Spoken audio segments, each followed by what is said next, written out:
नमस्कार दोस्तों, teachers academy के ऑनलाइन प्लेटफॉर्म पे मैं रोहित कुमार तिवारी फिजिकल एजुकेशन की क्लास में आप लोगों का स्वागत करता हूं। कैसे आप सब? उम्मीद करते हैं आप सब बढ़िया होंगे, स्वस्थ होंगे, मस्त होंगे। सभी लोग एक बार आ जाए, फिर अपने क्लास की शुरुआत करते हैं। जितने भी लोग हैं सब लोग आ जाएं। एक बार बता दीजिए ऑडियो वीडियो क्लियर है कि नहीं। एक बार आप सभी लोग बता दें ऑडियो वीडियो क्लियर है कि नहीं, फिर हम अपने क्लास की शुरुआत करते हैं। जल्दी जल्दी सभी लोग आ जाएं। जितने भी लोग हैं एक बार सभी लोग आ जाएं। ठीक है, क्लास को शेयर कर दे आप लोग, ज्यादा से ज्यादा लोगों को जोड़ें, फिर क्लास करने में मजा आएगा। आपको भी हमको भी दोनों लोगों को आनंद आएगा, दोनों लोगों को अच्छी तरीके से हम क्लास को करेंगे। चलिए एक बार सभी लोग आ जाएं। उमेश, चलिए। तो जैसा कि आप सब जानते हैं, ये जो क्लास है, ये क्लास डेली हमारी कितने बजे होती है? यही 8 बजे होती है। प्रैक्टिस सेट चल रहा है जिसमें हम ध्यान रख रहे हैं। किन चीजों की हम ध्यान रख रहे हैं? आप लोगों को यूपीटी जीटी की, एलटी की, और इसके साथ ही साथ आपका बीपीएससी टीआरई 4, उत्तराखंड एलटी, और जितनी भी वैकेंसियां हैं उन सारी वैकेंसियों को। तो चलिए सभी लोग एक बार आ जाए, ज्यादा से ज्यादा लोग जुड़े। तो फिजिकल एजुकेशन का आज ये प्रैक्टिस सेट नंबर कौन सा है? तो ये है हमारा प्रैक्टिस सेट नंबर 6। कौन सा है? प्रैक्टिस सेट नंबर 6 है। इसके साथ ही साथ आप लोगों को हम बता देना चाहते हैं कि ये जो टीचर्स अकादमी ने सभी विषय उपलब्ध है यहाँ पे, सभी ज्यादा शिक्षक बनाने के लिए आपके लिए तत्पर है। आप सब जानते हैं इसके लिए लक्ष्य फाउंडेशन बैच 2025 स्टार्ट होने वाला है, जो कि आगामी जितने भी एग्जाम होंगे, आगामी वह जितने भी एग्जाम होंगे उन सब के लिए है। 2025 में जितने भी एग्जाम होंगे उन सब के लिए यह लक्ष्य फाउंडेशन बैच होगा, जिसमें कि आप अभी से तैयारी करना चाह सकते हैं। जो कि अभी फॉर्म नहीं भरे, जो लोग तैयारी करने को सोच रहे हैं उन लोगों के लिए मैं बोल रहा हूं, जिसमें state, NVS, KVS, GIC, TGT, PGT, LT, MRS, Uttarakhand LT, DSSB, BPSC, T TET, UK lecturer, MP TET, सारे चीजों के लिए है। इसके साथ ही साथ स्वतंत्रता बैच है सारे सब्जेक्ट के लिए। स्वतंत्रता बैच से भी हमारे साथ जुड़ने के लिए आप टीजीटी का हो, एलटी का हो, जीआईसी का हो, बिहार स्टेट हो, बीपीएससी टीआरई 4 हो, या उत्तराखंड हो, एनबीएस हो, केबीएस हो, किसी का भी बैच ज्वाइन करने के लिए आप 9628959237 या 831848 पे संपर्क करके हमारे साथ जुड़ सकते हैं। आपको यहाँ पे हमारी संस्था द्वारा सारी जानकारी मिल जाएगी। इसके अलावा LT physical education live classes, doubt clearing session, test series, complete notes, ये सारी चीजें आपको मिलेगी एक अफोर्डेबल प्राइस में। तो चलिए हम चलते हैं अपने पहले क्वेश्चन की ओर। आज हमारा पहला क्वेश्चन क्या कह रहा है? In which year did badminton become an official game of the Olympic? 1992, 1988, 1996, 1984। सभी लोग बताएं। चलिए Rakesh Yaduvanshi, good evening. Daily ही तो होती है राकेश जी। Anand Prajapati ji, good evening. राजेश बिसेन जी, प्रणाम भैया। Ranjan ji, Ram Ram. Chatu Das ji, good evening. Chandra Prabha Kumari ji, good evening.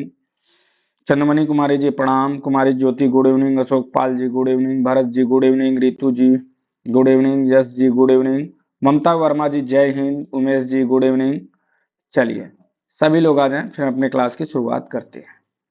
तो बताइए इस क्वेश्चन का आंसर क्या होगा? देखो एक चीज आप याद रखिए, अब कुछ चीजों को देखिए, डेट बहुत सारे हैं, तो इन डेटों को याद करने के लिए आपको कुछ न कुछ छोटा छोटा एक शब्दों को पकड़ना होगा। तो जैसे याद रखना कि बैडमिंटन ये भी ब से स्टार्ट हो रहा है, और 92 हिंदी में क्या 92 को क्या बोलते हैं? 92 बोलते हैं ना। तो ये भी आपका किससे होगा? यह भी आपका 92 और बैडमिंटन। तो 92 में ओलंपिक में इसको शामिल किया गया। किसको? बैडमिंटन को शामिल किया गया, याद रखना। अब अगर आपसे यह भी पूछ सकता है कि जो बैडमिंटन वर्ल्ड फेडरेशन है, बीडब्ल्यूएफ है, इस बीडब्ल्यूएफ का गठन कब हुआ? तो याद रखना 1934 में हुआ बीडब्ल्यूएफ का। इसका मुख्यालय कहां है? कोलमपुर में है, यह भी याद रखना। इसके अलावा बीएआई मतलब बैडमिंटन एसोसिएशन ऑफ इंडिया की स्थापना कब हुई? तो वह भी 1934 में ही हुई। ठीक, बीए। अब इसके अलावा अगर मैं बात करूं कि पहली बार बैडमिंटन का नियम कब बना, तो याद रखना 1887 ईस्वी में इसका नियम बना था। इसमें दो चीजें बहुत पूछता है और मैं हर बार चर्चा करता हूं, एक थॉमस कप का और दूसरा उबेर कप का। और याद रखना यहाँ पे एक चीज बहुत कॉमनली है कि यहाँ पे क्वेश्चन गलत बहुत होते हैं। वहां पे देगा थॉमस कप पुरुषों के लिए, उबेर कप महिलाओं के लिए, इस तरीके से देता है कि इनमें से कैसे पूछेगा, इनमें से कौन सा महिलाओं के लिए कप है, थॉमस कौन सा महिला बैडमिंटन से संबंधित है या पुरुष बैडमिंटन से संबंधित है।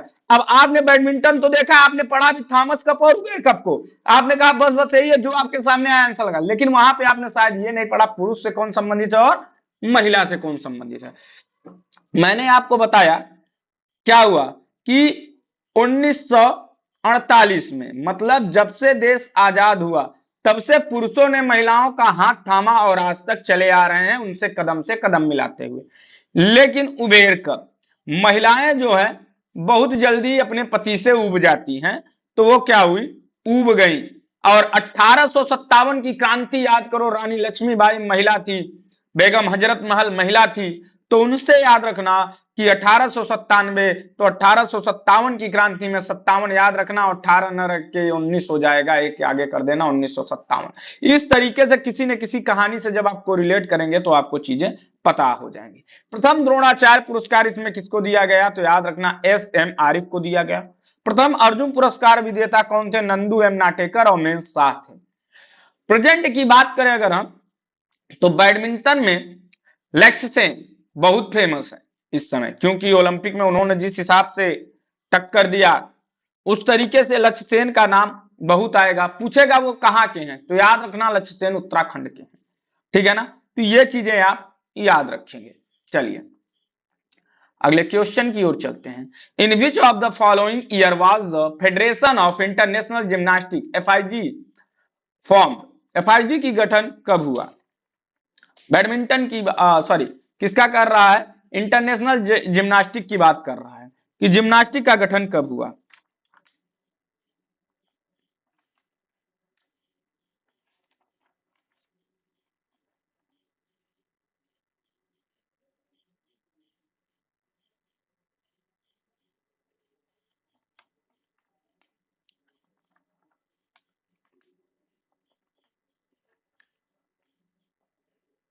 चलो बात करें अगर हम, तो मैंने जिम्नास्टिक को मैंने बताया था, जिम्नास्टिक में क्या होता है, लोग कैसे हो जाते हैं, एकदम फोल्ड हो जाते हैं, एकदम तोड़ मड़ोड़ लेते हैं अपने को।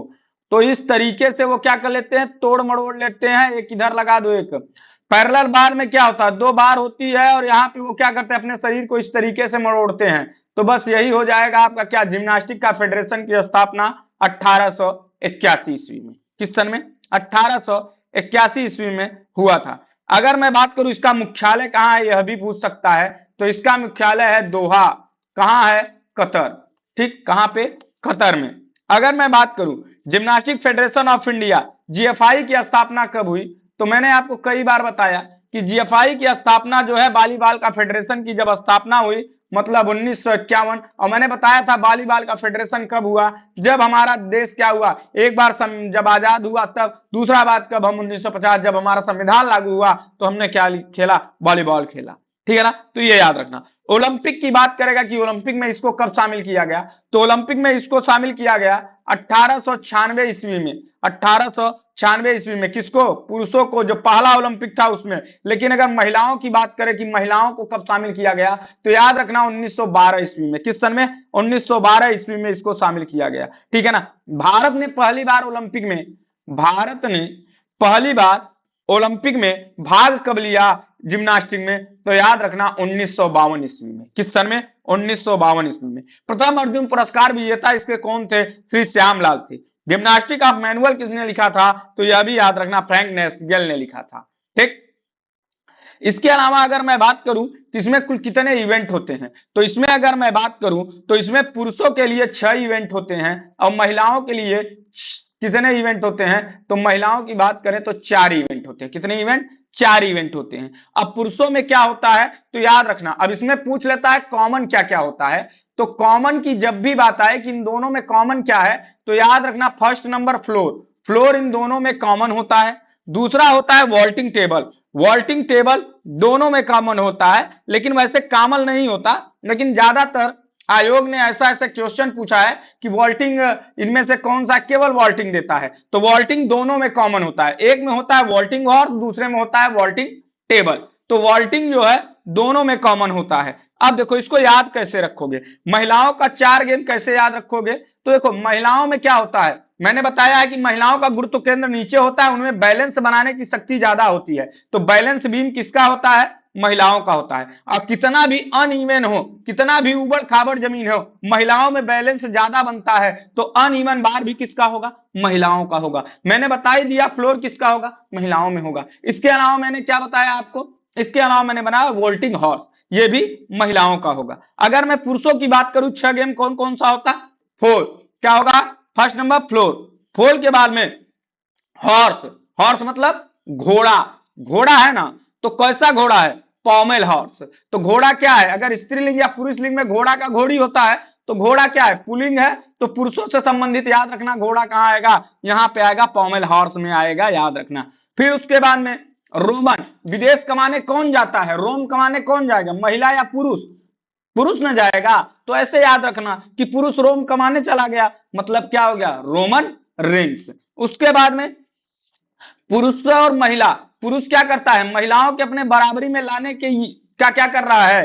हाँ जद्दोजहद कर रहा है, तो ये जो होता है वह कौन होता है, तो मतलब पैरेलल की बात करेगा, पैरेलल बार, पैरेलल बार होता है। फिर क्या होगा, वॉल्टिंग टेबल, और दूसरा क्या होगा, हॉरिजॉन्टल बार। ये टोटल 6 इवेंट होते हैं आपके जिम्नास्टिक के पुरुषों को। इस तरीके से आप चीजों को याद कर सकते हो, ठीक है ना। चलो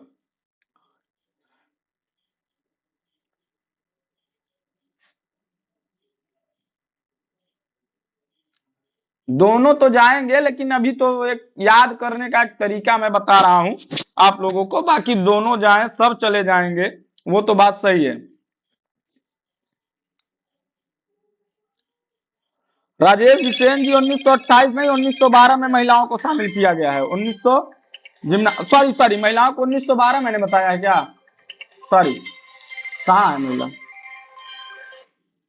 कहाँ है महिला, अरे भाई 1928 कर लो, सो सॉरी, 1928 में महिलाओं को, 1928 में, बहुत बढ़िया, किसने बताया, राजेश बिसेन जी, बहुत बढ़िया भैया, 1928 में होगा, 1912 नहीं 1928 होगा, ठीक है ना, 1928 होगा, इसको थोड़ा सा सही कर लेना, 1928 होगा, ठीक है ना, महिलाओं को 1928 में शामिल किया गया।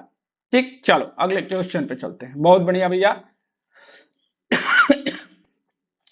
विच of the following operators in gymnastic are common for man and women, देखो वही क्वेश्चन आ गया कि इनमें से कौन सा ऐसा है जो कॉमन है, किसके लिए, मैन और वुमेन्स के, और यह क्वेश्चन भी कॉमन है, या केबीएस में भी पूछा गया है, एनबीएस में भी पूछा गया है, यूपी टीजीटी में भी पूछा गया है, या यूपी पीजीटी में भी पूछा गया है, हरियाणा टेट में भी पूछा गया है, ये क्वेश्चन ही कॉमन है, ये क्वेश्चन हर बार पूछा जाता है, ठीक है ना। तो याद रखना, which are the following operators is gymnastic are common for man and women, floor exercise, Roman ring, vaulting table, parallel bar, बताओ क्या होगा।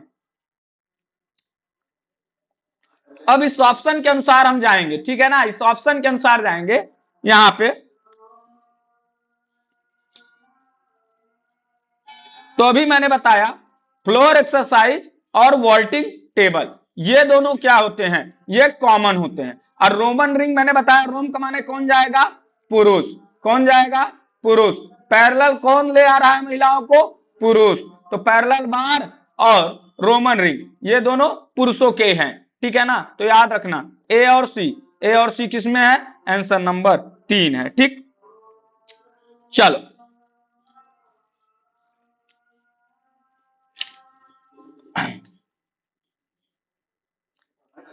अगर फ्लोर कभी कभी पूछ लेता है, फ्लोर कितना बाई कितने का होता है, 12x12 का फ्लोर होता है, ठीक है ना। अगर आपसे पूछ ले कि पॉमल हार्स का जो लंबाई कितनी होती है, तो 1.60 मीटर होती है, चौड़ाई कितनी होती है, तो 3.5 सेंटीमीटर होती है, ऊंचाई कितनी होती है उसकी, तो 115 सेंटीमीटर होती है, तो इन सब का भी होता है। इन judo during international competition for how many minutes does the match last, मतलब कि जूडो का मैच कितने मिनट का होता है, 3 मिनट, 5 मिनट, 6 मिनट, 4 मिनट।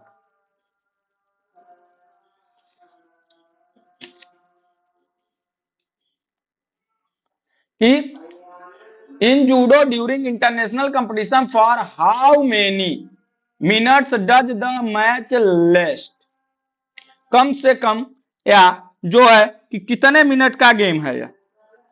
तो आप जानते हो कि जो देखो, अब याद रखना 3 चीजें कि जो आपका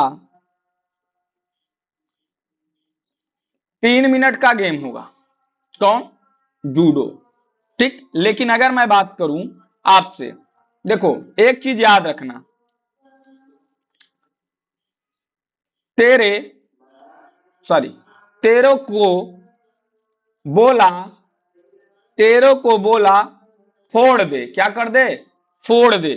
तो तेरे को बोला फोड़ दे, तो तेरे से याद रखना ताइकांडो, ताइकांडो 3 राउंड, कितने मिनट का, 3 मिनट का ईच, 3 मिनट का ईच। 1 मिनट का क्या होगा इसमें, ब्रेक होगा, ठीक। बॉक्सिंग की बात करें, बॉक्सिंग भी 3 राउंड, कितने मिनट का, 3 मिनट का ईच, ठीक। और 1 मिनट का ब्रेक। लेकिन अगर मैं बात करूं फेसिंग की, सॉरी फेंसिंग की, मतलब तलवारबाजी, यह भी 3 मिनट का ही होगा। कितने मिनट का होगा, 3 राउंड होगा यह भी, और 3 मिनट का ही एक राउंड होगा। एक राउंड 3 मिनट का ही होगा, मतलब 3-3 के होंगे। अगर मैं बात करूं उसके बाद में रेसलिंग, रेसलिंग की बात करें तो रेसलिंग जो होगा वह 2 राउंड, कितने राउंड, तो 2 राउंड, और प्रत्येक राउंड कितने का, 3 मिनट का, कितने मिनट का, 3 मिनट का। और इसमें जो ब्रेक होगा वह ब्रेक प्रत्येक के बीच में 30 सेकंड का मात्र ब्रेक होगा। कितने सेकंड का, 30 सेकंड का ब्रेक होगा। और अगर मैं बात करूं जूडो का, किसका, जूडो का, तो जूडो का जो बाउट होगा क्या होगा, जूडो का जो बाउट होगा वह 5 मिनट का होता है। कितने मिनट का, 5 मिनट का होता है, ठीक ठीक। इसके अलावा जूडो में और बहुत सारी चीजें मैंने आपको बताई थी, जो भी था मैंने आपको जूडो में बताया था कि जूडो का आविष्कार 1882 ईस्वी में जिगारो कानो ने किया था, जो कि कहां के थे, जापान के थे। इसका जो अंतरराष्ट्रीय संघ है वह 1951 में बना था। इसका मुख्यालय कहां है, बोडापेस्ट में है, ठीक। अगर मैं बात करूं जूडो फेडरेशन ऑफ इंडिया की स्थापना कब हुई, 1965 में हुआ था। ओलंपिक में इसको कब शामिल किया गया जूडो को, तो जूडो को ओलंपिक में शामिल किया गया था 1972 पुरुष। उसके बाद में अगर महिलाओं की बात करें तो 1992 में किसको शामिल किया गया, महिलाओं को शामिल किया गया। जूडो का जो मैट होता है वह कितना होता है, तो जूडो का जो मैट होता है आप लोगों का वह होता है 14x14 का। कितने का होता है, तो जूडो का जो मैट होता है वह होता है आपका 14x14 का आपका मैट होता है, ठीक। और अगर इसमें और कुछ की बात करें हम कि और क्या इसमें बताना चाहिए आप लोगों को, तो बताइए, वो भी आप लोगों का हम क्लियर कर देंगे, ठीक है ना। और इसके अलावा जूडो के विषय में अगर हम बात करें कि ये जो जूडो होता है इसमें जो है कुछ आपकी सौदाली जैसे टेक्निक होती है, इन टेक्निक के विषय में पूछ लेता है। जैसे इसमें होता है गिराने की टेक्निक कौन कौन सी होती है, तो याद रखना टेवाजा, क्या होता है, टेवाजा। टेवाजा किसकी है टेक्निक, टेवाजा है गिराने की टेक्निक है। अगर ऐसा है तो मैं आपको यहीं पे समझा देता हूं, लिख देता हूं, ये लिख लेना आप लोग, ठीक है ना। चलो इसको आप लोग लिख लेना।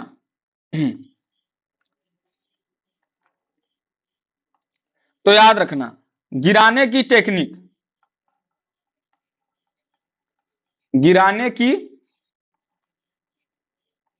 तकनीकी या टेक्निक,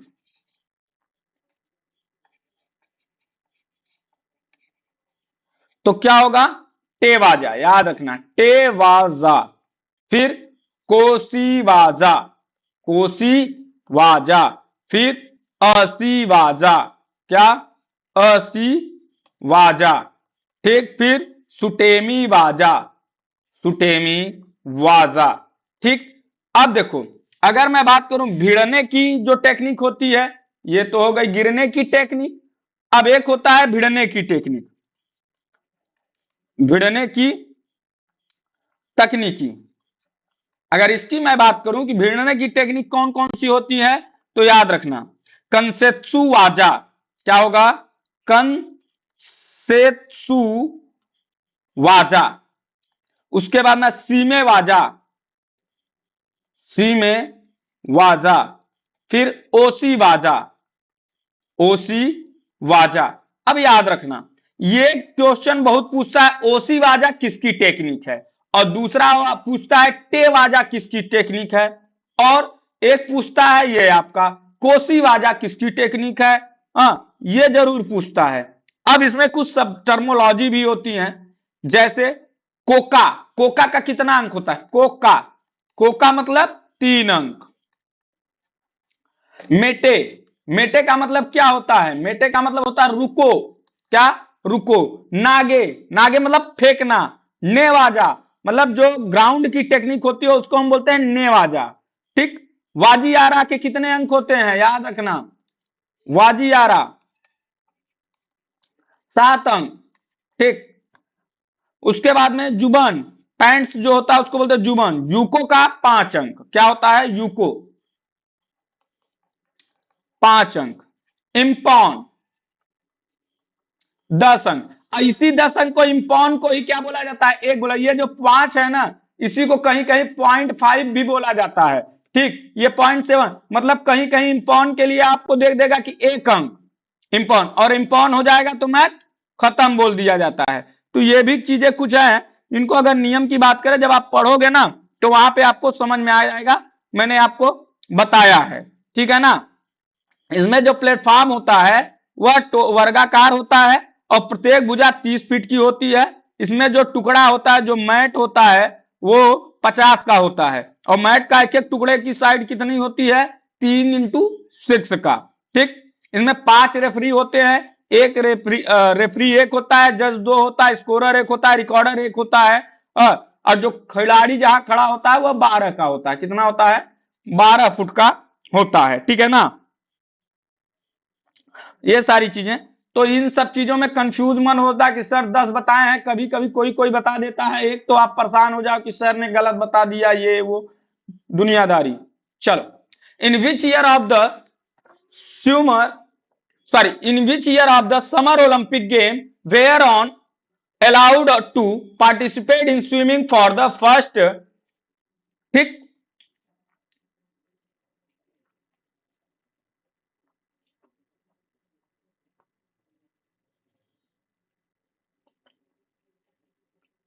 बताओ क्या होगा।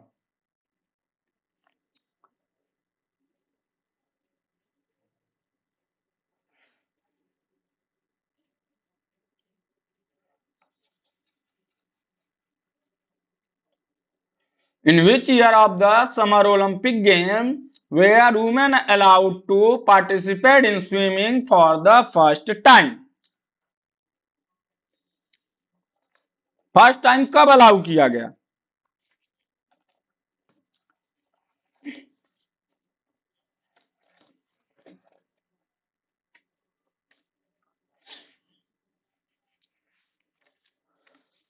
तैरने की बात हो रही है, नदी तालाब में खूब तैरो, उसी की बात हो रही है कि तैरने की बात हो रही है।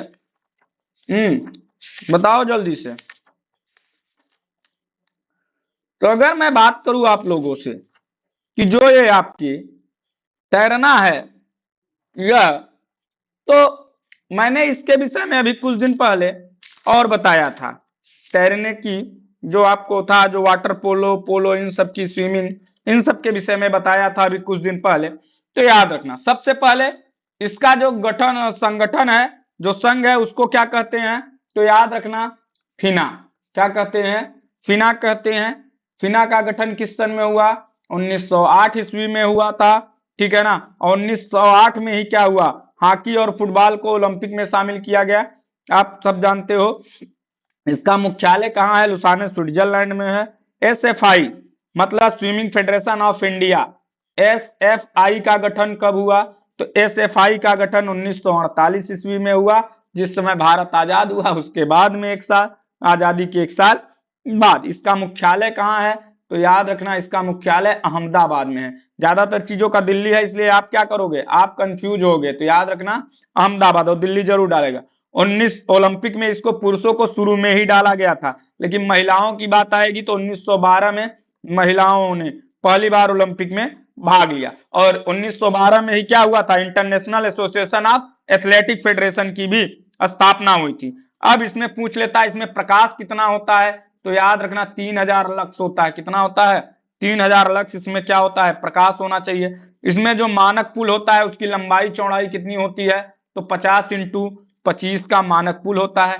इसमें लेन की संख्या कितनी होनी चाहिए, तो 10 लेन होते हैं, पहले 8 होते थे, ठीक। लेन की चौड़ाई कितनी होती है, तो उस दिन भी बताया था, लेन की जो चौड़ाई है वह होती है 2.50, कितनी होती है, 2.5 मीटर होती है। पानी का जो तापमान होता है वह कितना होता है, तो वह 25 से 28 सेंटीग्रेड। तैराकी का जो स्ट्रोक होता है वह भी मैंने बता दिया था, 3 स्ट्रोक होते हैं, वह कौन कौन से स्ट्रोक होते हैं वह भी मैंने आपको बताया था, ठीक। उसके अलावा अगर मैं बात करूं आप लोगों से, तो 20x20 का क्या होता है, टालर्स एंड वार्म अप पुल जो होता है वह कितने का होता है, तो वार्म अप पुल याद रखना कभी कभी पूछ सकता है, क्योंकि भाई एग्जामिनर का कुछ भरोसा नहीं।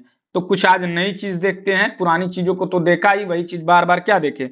वार्म अप पुल की बात करेगा कि वार्म अप पुल कितना होता है, तो वार्म अप पुल होता है, याद रखना 20x20 का वर्गाकार होता है। 20x20 का क्या होता है, आपका 20x20 मीटर का होता है, ठीक। डाइविंग पुल कितने का होता है, तो यह भी याद रखना, जो डाइविंग पुल है, डाइविंग पुल यह भी कितने का होता है, यह भी 20x20 मीटर का ही होता है, आपका डाइविंग पुल होता है, ठीक है ना। यह आप याद रखना। अगर गहराई की बात करें तो कितना होता है, 1.8 मीटर क्या होता है, गहरा होता है, याद रखना।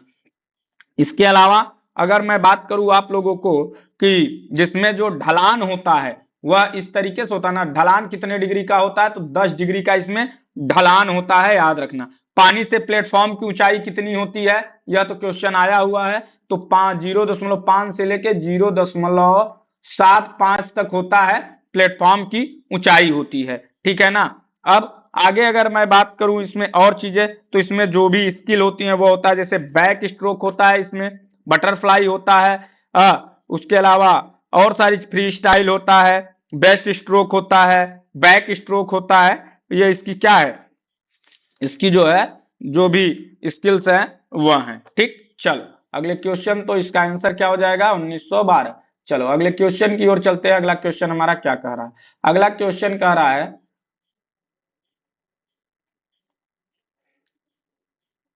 which of the following in table tennis are correct? Length of table tennis is 2.74 meter. Width of the table is 1.525 meter. Table tennis made its debut in the Olympic in debut in the Olympic in 1988 at the Seoul games. मतलब table tennis ने debut किया था Olympic में कब, 1988 में। या the ball shall with spherical with a radius of 40 mm, मतलब 40 mm का उसका क्या होता है, बाल का जो क्या होता है रेडियस होता है वह होता है। Select the correct option, only B and C are correct, only C और D are correct, only A B and C are correct, only A and D correct. बताओ क्या होगा। एक बार मैं आप लोगों का कमेंट भी ले लेता हूं।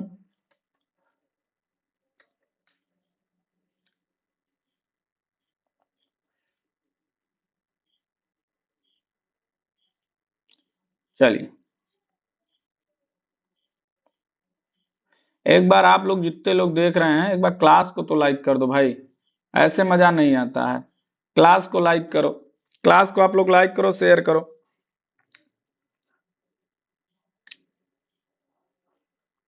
चल बताओ क्या होगा। तो देखो अब मैं आप लोगों को इसके विषय में एक एक चीजों को हम बताते हैं। ठीक, तो अगर मैं बात करूं आप लोगों से कि ये जो लंबाई चौड़ाई टेबल टेनिस की है, मैंने कई बार आप लोगों को बताया है इसके, और हर बार बताता हूं। और जब भी सेंट्रल का एग्जाम अगर आप देने जा रहे हैं मेरे भाई, आप मान लो स्टेट का देने जा रहे हो तो नहीं याद कर रहे हो, ठीक है, लेकिन अगर सेंट्रल का एग्जाम कोई भी देने जा रहे हो तो आप जो है टेबल टेनिस को जरूर पढ़ के जाना। अब अगर टेबल टेनिस की बात करें हम, तो मैंने आपको बताया था जो टेबल टेनिस की लंबाई और चौड़ाई होती है, तो length of the table tennis 2.74 metre होती है, यह बिल्कुल बात सही है। इसकी चौड़ाई कितनी होती है, तो चौड़ाई भी याद रखना 1.525 मीटर होती है। कितनी होती है, 1.525 मीटर होती है इसकी चौड़ाई। और देखो जो साइड लाइन होती है, अब टेबल टेनिस ऐसे होती है ना, तो ये जो साइड लाइन होती है टेबल में, इसकी चौड़ाई कितनी होती है, कई बार एग्जाम में पूछ लिया है, तो याद रखना 2 सेंटीमीटर होता है।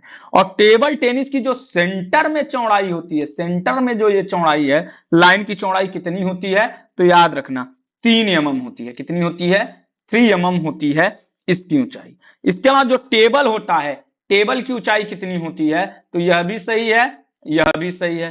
टेबल की जो ऊंचाई होती है वह कितना होता है, तो वह होता है आपका 76 सेंटीमीटर। कितना होता है, 76 सेंटीमीटर।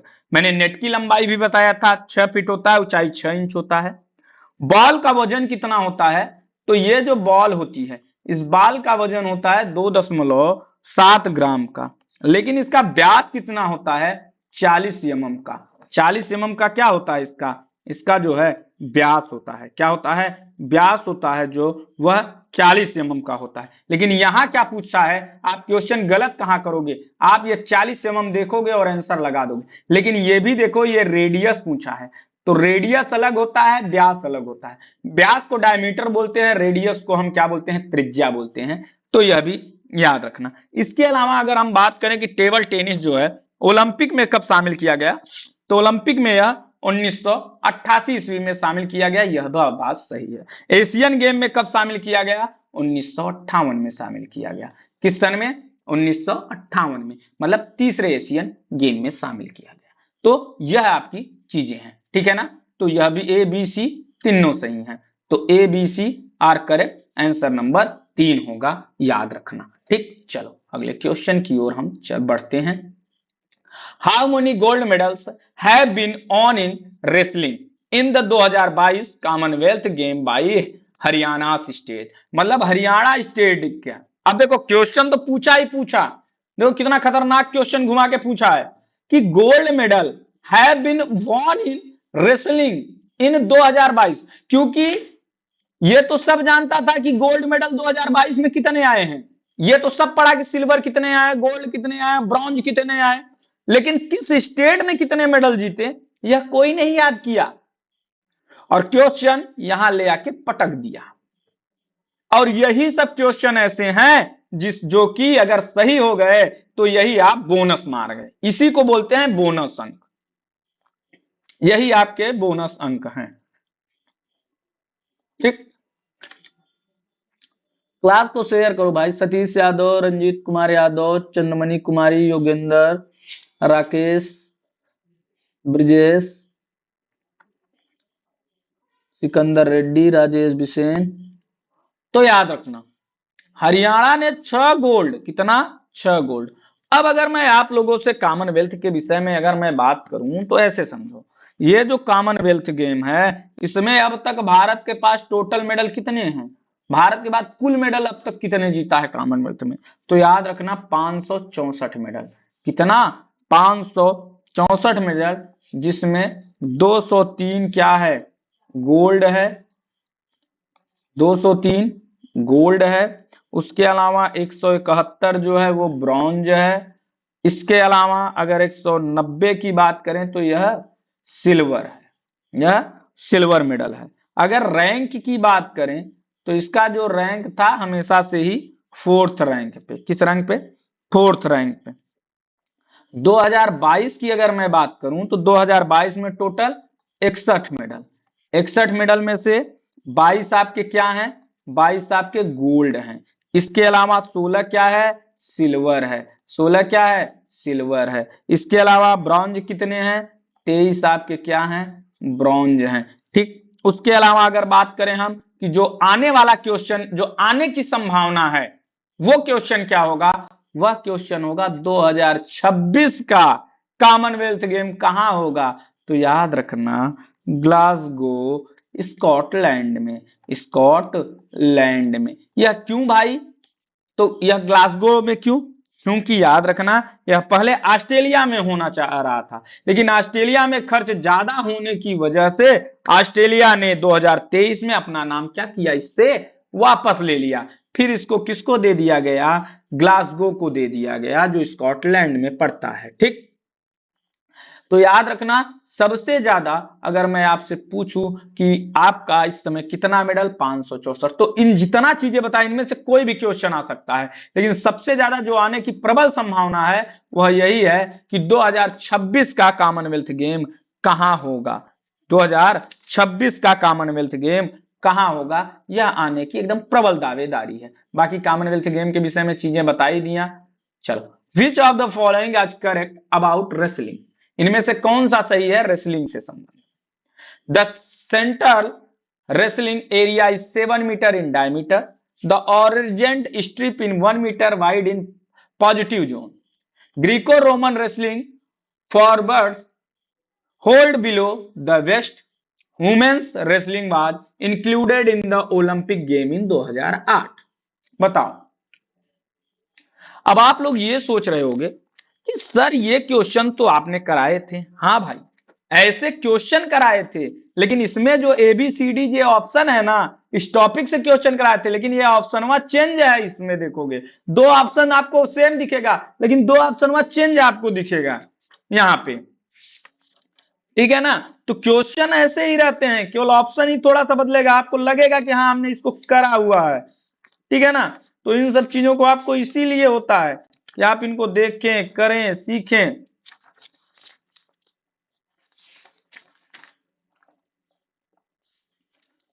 और जितने भी गेम हैं, मैंने भाई पब्लिक क्लास में तो नहीं बोल सकते कि मैंने पढ़ा रखा है सारे गेम, लेकिन हाँ ऐप पे सारे गेमों को पढ़ा रखा है, बहुत अच्छी तरीके से समझा रखा है। जितनी भी चीजें हैं बहुत अच्छी तरीके से उनको समझाया है। एक एक पॉइंट को, जितने पॉइंट्स होते हैं विथ डायग्राम, उनको दिखा के विथ GIF विथ इमेज के साथ मैंने दिखाया है कि कौन सा गेम किस प्रकार से होता है, कैसे खेला जाता है, उनमें जो टेक्निक लगती है उन टेक्निकों को क्या कहते हैं, किस प्रकार से वह टेक्निक लगती है, इन सारी चीजों को मैंने कराया है।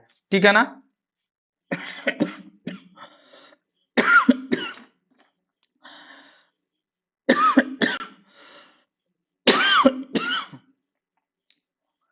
देखो, अब अगर मैं बात करूं आप लोगों से इसके विषय में कि जो आपका कुश्ती होता है, इसमें क्या सही होगा, तो याद रखना the centre wrestling area is 7 metre. बिल्कुल बात सही है। देखो, यह कुश्ती का रिंग ऐसे होता है, ये होता है 1 मीटर का। कितना होता है? 1 मीटर का। इसके बाहर एक होता है, इसकी जो डायमीटर होता है वह कितना होता है? 7 मीटर। इसके बाहर एक और रिंग होती है इस प्रकार से, इस प्रकार से एक और रिंग होती है। ये जो रिंग होती है यहां से यहां, जिसको ऑरेंज जोन बोलते हैं, यह होती है आपकी 1 मीटर की। कितनी होती है? 1 मीटर की। उसके बाद में ये आपका ब्लू कलर का होता है, ये इधर, मतलब इसके बाहर रहेगा, मैंने अंदर कर दिया। तो याद रखना ये 7 मीटर, ये 1 मीटर, और ये टोटल यहां से यहां तक की दूरी अगर आपसे पूछ ले तो ये होता है 9 मीटर की। कितनी होती है? 9 मीटर की। ये होता है रेसलिंग का पूरा कोड। तो याद रखना ये जो होता है wrestling area is 7 metre is diameter. बिल्कुल बात सही है। The orange strip in 1 metre wide in positive zone, बिल्कुल ये 1 मीटर है, यह भी बात सही है। Greco Roman wrestling forwards holds below the waist, तो बात सही है। ग्रीको रोमन में कमर से नीचे की बात होती है, यह भी बात सही है। लेकिन women's wrestling was the included in the Olympic game in 2008। तो यह क्या कह रहा है? वुमेन्स जो रेसलिंग है उनको किस सन में ओलंपिक में शामिल किया गया।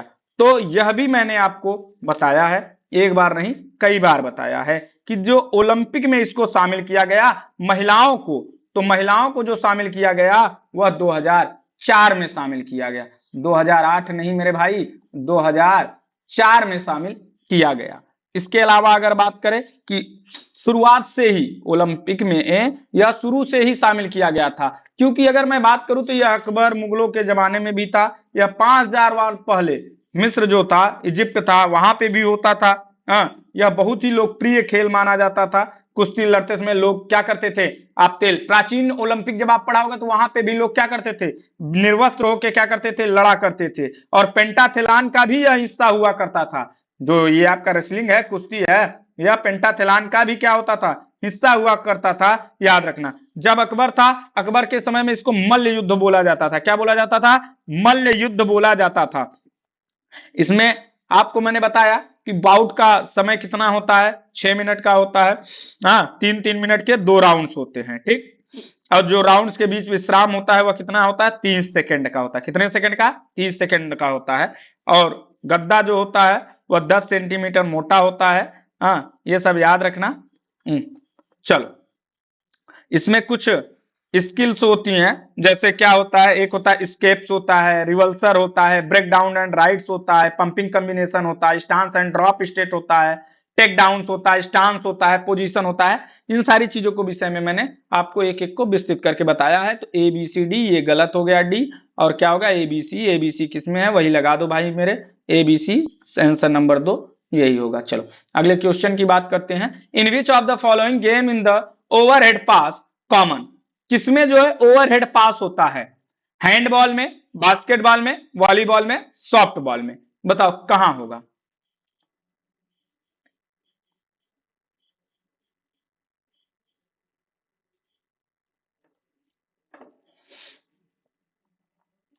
सतीश यदुवंशी जी, क्या हो गया मेरे भाई, ऐसा क्या हो गया, दिमाग काम नहीं कर रहा है। हाँ,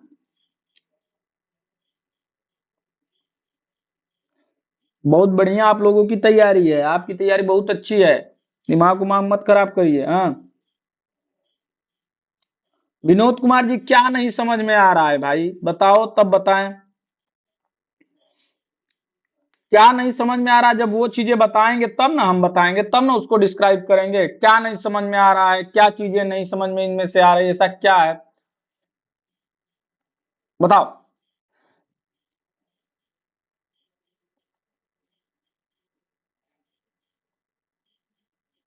In which of the following game is the overhead pass common? Handball, basketball, volleyball, softball. Only A and B are correct. Only C and D are correct. Only A and D are correct. Only B and C are correct. हाँ?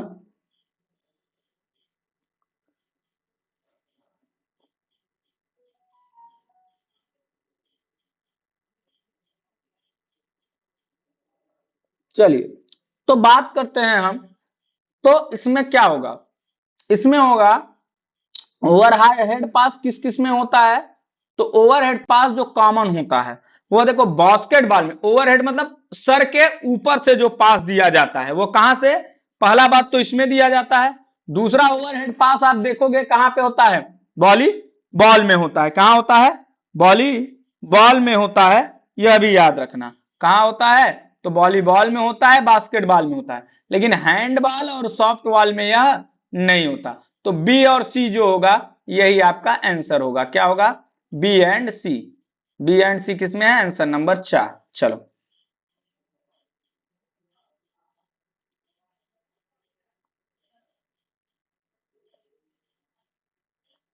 भैया explain तो कर रहे हैं, हर एक चीज को तो हिंदी में ही एक्सप्लेन कर रहे हैं, ऐसा तो है नहीं कि मैंने इंग्लिश में किया। In which year was the Durand Cup in football start, मतलब फुटबॉल डूरंड कप फुटबॉल में कब स्टार्ट हुआ, बताओ। डूरंड कप फुटबॉल में कब स्टार्ट हुआ।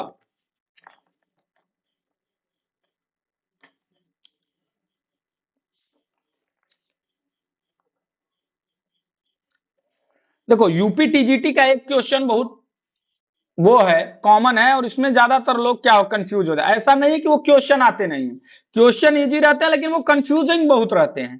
कप, ये जो कप और ट्रॉफी है, ये वाले क्वेश्चन यूपी टीजीटी खूब पूछता है, कम से कम 4 से 5 क्वेश्चन पूछता है। और ये जो 4 से 5 क्वेश्चन पूछता है, इसी में बहुत लोगों की क्या करता है, लुटिया डुबो देता है, याद रखना। डूरंड, क्या कह रहा है, डूरंड कब की स्थापना कब हुई? तो याद रखना 1888 में।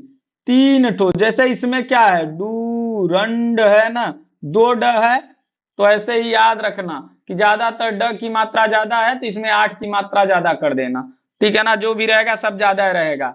एक के केवल एक आगे लगा दो, बाकी सब 8 लगा दो, गेंद की तरह, गेंद को मारो कि ऐसे ऐसे नाच के यहां से गोल हो जाए, ठीक, याद रखना। अब देखो, अब इसमें कुछ फुटबॉल के और क्वेश्चन मतलब की ट्रॉफियां होती हैं, उनको भी आप देख लो। जैसे कि आपकी एक होती है, पूछता है बेगम हजरत महल ट्रॉफी किससे समय, या फुटबॉल की महिलाओं से संबंधित ट्रॉफी इनमें से कौन सी है, ऐसे क्वेश्चन पूछता है। तो याद रखना बेगम हजरत महल, बेगम हजरत महल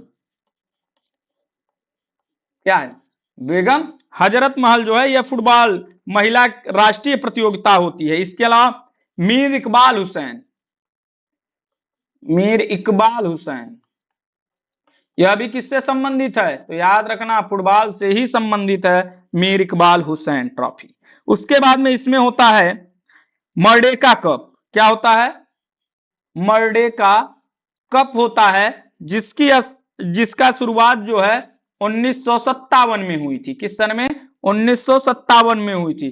फिर होता है रोवर्स कप, और रोवर्स कप की शुरुआत हुई थी 1891 ईस्वी में। उसके बाद में आपका होता है एक बीसी राय ट्रॉफी, पूछेगा जूनियर फुटबॉल, जूनियर राष्ट्रीय फुटबॉल प्रतियोगिता कौन सी है इनमें से, तो याद रखना जूनियर राष्ट्रीय फुटबॉल प्रतियोगिता पूछेगा।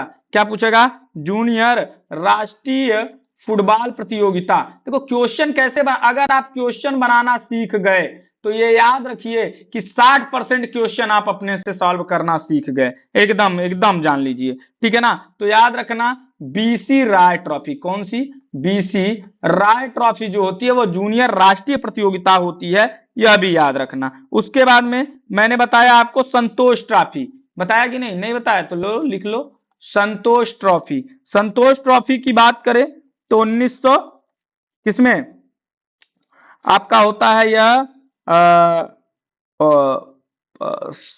सरब को कमल गुप्ता ट्रॉफी, तीसरे स्थान को रंगास्वामी कप पुरुषों के लिए होता था, ये शायद 1991 है क्या, इसको थोड़ा सा देख लेना।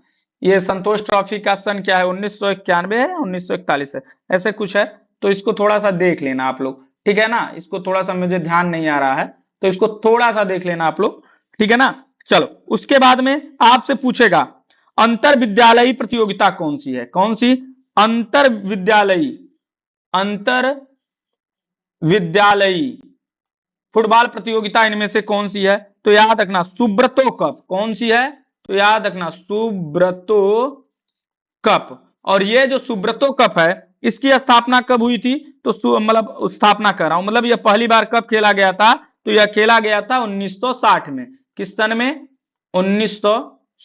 1960 ईस्वी में यह खेला गया था सुब्रतो कप। उसके बाद में एक होता है डीसीएम कप, डीसीएम कप 1945 में, कौन सा, डीसीएम, ठीक, कप कब 1900 आपका 45, कब 1945, ये 1941 ही होगा, अब समझ में आ रहा है, ठीक है ना, 1941 ही होगा, ठीक। चलो अब बात करते हैं हम, तो ये सारी चीजें हैं।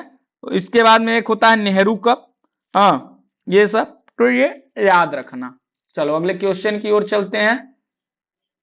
Which of the following is not digestive disorder disease, इनमें से कौन सा ऐसा है जो डाइजेस्टिव डिसऑर्डर डिजीज के अंतर्गत नहीं आता है। देखिए मेरे साथ सबसे बड़ी समस्या यही है कि मैं क्वेश्चन को एक्सप्लेन बहुत ज्यादा करता हूं, और मैं एक्सप्लेन ज्यादा करता हूं इसलिए मेरे साथ लोग जुड़ नहीं पाते। देखिए जिनके पास पेशेंस नहीं, मेरे साथ जुड़ने के लिए आपके अंदर पेशेंस बहुत होना चाहिए, और सबसे ज्यादा यही होता है कि लोग क्या है ना, लोगों के अंदर पेशेंस नहीं है।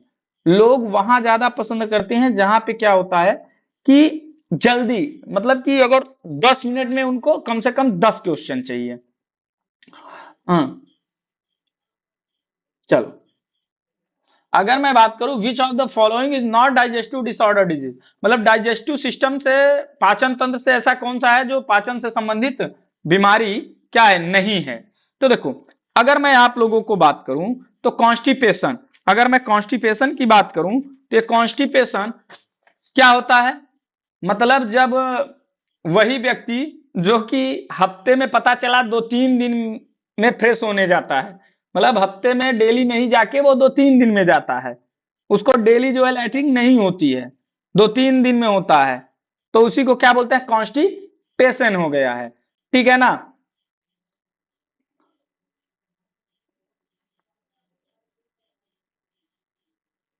उसके बाद में फिर आता है डायरिया। डायरिया और कॉन्स्टिपेशन ये दोनों के अपोजिट हैं, ये दोनों के अपोजिट हैं। डायरिया में पता चलता है कि एक बार में मार 10 बार जा रहे हो, हाँ 10 बार चले जा रहे हो, हाँ बाथरूम में, और ये बाथरूम में 10 बार जाएगा और ये पता चल रहा है कि 10 दिन में 3-4 बार जा रहा है, मतलब इसमें कम हो जाता है, इसमें ज्यादा हो जाता है, दोनों इसी से।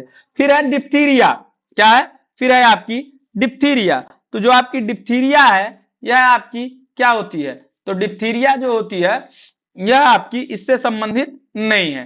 फिर होता है डिस्पेसिया। डिस्पेसिया में क्या होता है, डिस्पेसिया वह बीमारी होती है जिसमें आपका क्या होता है, गैस होता है, कॉन्स्टिपेशन होता है, और सारी चीजें, कच्ची ढकार आती है, पेट में जलन होता है, ये सारी जो चीजें होती है उसी को हम डिस्पेसिया डिस्पेसिया कहते हैं। ठीक है ना। लेकिन अगर मैं बात करूं डिप्थीरिया की तो यह डिप्थीरिया इससे संबंधित नहीं है। ठीक,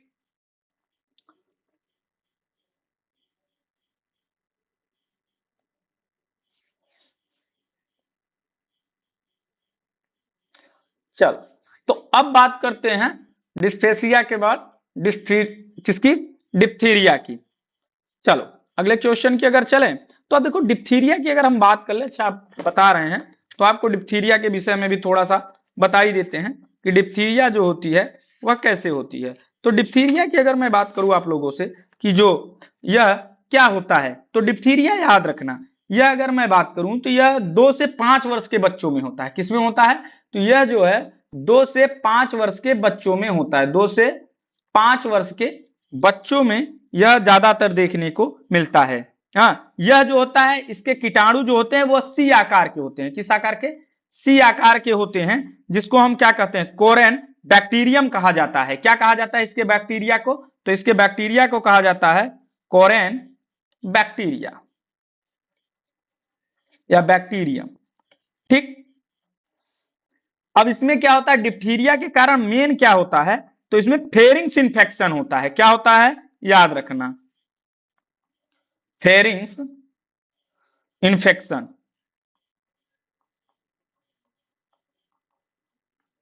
ठीक है ना, यह याद रखना। अब इसका जो संक्रमण काल होता है वह कितने दिन का होता है, 2 से 3 दिन का क्या होता है, संक्रमण काल होता है। यह भी संक्रमण काल कहने का मतलब यह 2 से 3 दिन तक रहता है।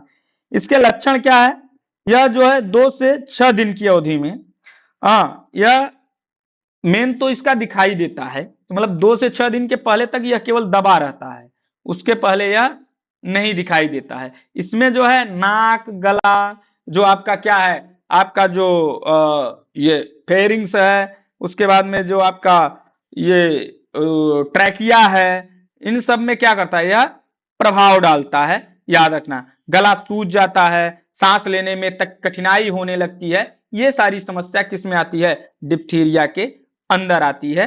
याद रखना, इसके लिए डीपीटी का टीका लगता है, यह भी याद रखना। डीपीटी पूछेगा, डीपीटी का टीका किसके लिए होता है, तो याद रखना इसी के लिए होता है डीपीटी का टीका। ठीक, डीपीटी का टीका जो है कितने, तो याद रखना 6, 10 और 14 सप्ताह में या 15 से 18 महीने की आयु के बच्चों को लगता है। डीपीटी का पूरा नाम क्या होता है, डिप्थीरिया, पर्टुसिस और टेटेनस, मतलब 3 चीजों के लिए होता है। D for diphtheria, P for होता है आपका पर्टुसिस, पर्टुसिस और टी फॉर होता है टेटेनस। पर्टुसिस मतलब काली खांसी, तो काली खांसी, डिप्थीरिया और टेटेनस, इन तीनों के लिए यह होता है डीपीटी का टीका, यह जरूर याद रखना। चलो, which of the following start about health, कि हेल्थ के संबंध में क्या है, यह बात किसने कही है। Attained of live health that will able every individual to lead a society and the economical product life. यह बात किसने कही? जेफ विलियम्स ने कही, वेबस्टर ने कही, ऑक्सफोर्ड इंग्लिश डिक्शनरी ने कही, वर्ल्ड हेल्थ ऑर्गेनाइजेशन ने कही, डब्ल्यूएचओ ने कहा। बताओ।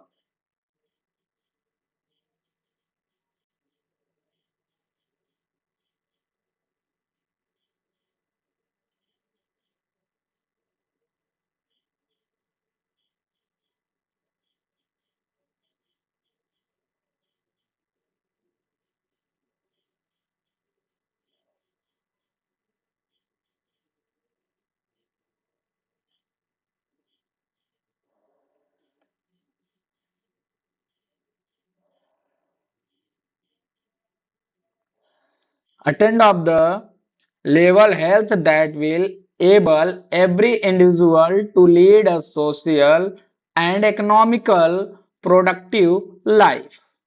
तो किसने कही थी? तो याद रखना, यह बात वर्ल्ड हेल्थ ऑर्गेनाइजेशन ने कही थी मेरे भाई, डब्ल्यूएचओ ने कही थी। डब्ल्यूएचओ के मैंने परिभाषा बताई थी, केवल रोगों से मुक्ति ही नहीं है, बल्कि सोशली और इकोनॉमिकली रूप से भी अगर आप खुश हैं तब माना जाएगा कि आप स्वस्थ हैं। क्योंकि जाहिर सी बात है, यह भी बात कहने का सही है कि सारी बीमारी तो टेंशन होती है, चिंता का घर होता है। अगर पैसा नहीं होगा, टेंशन होगी, टेंशन होगा तो आपको क्या होगा? आपको मधुमेह होगा, डायबिटीज होगा, हाइपरटेंशन होगा, आपको बीपी होगा, शुगर होगा, और पता नहीं क्या क्या दुनियादारी का, हार्ट अटैक होगा, सब बीमारी आ जाएगी है? तो याद रखना। चलो अगले क्वेश्चन की बात करते हैं। Which of the following are correct for benefit of healthy lifestyle. इनमें से कौन सा सही है जो कि benefit of healthy lifestyle, healthy lifestyle जीने के लिए कौन सा सही है? Recover efficiently from effect of activity, to be restless, prone to anxiety, resist fatigue in ordinary situations। बताओ क्या होगा?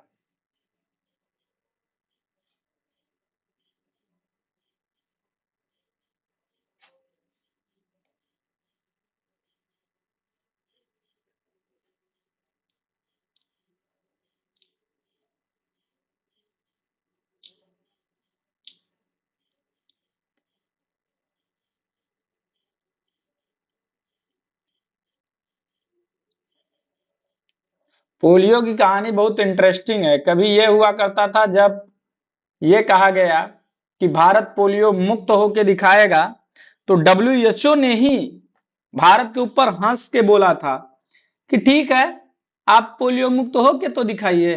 कहां से हो जाओगे? हाँ, जिसको खाने के पैसे नहीं वो कैसे पोलियो मुक्त हो जाएगा? फिर खाना गया, फिर दवा दी। आज ऐसा आप एक चीज और नहीं जानते होंगे, भारत ऐसा देश है जो सारे देशों को पोलियो की दवा मुफ्त देता है, मुफ्त, फ्री ऑफ कॉस्ट देता है, बिना पैसे के देता है।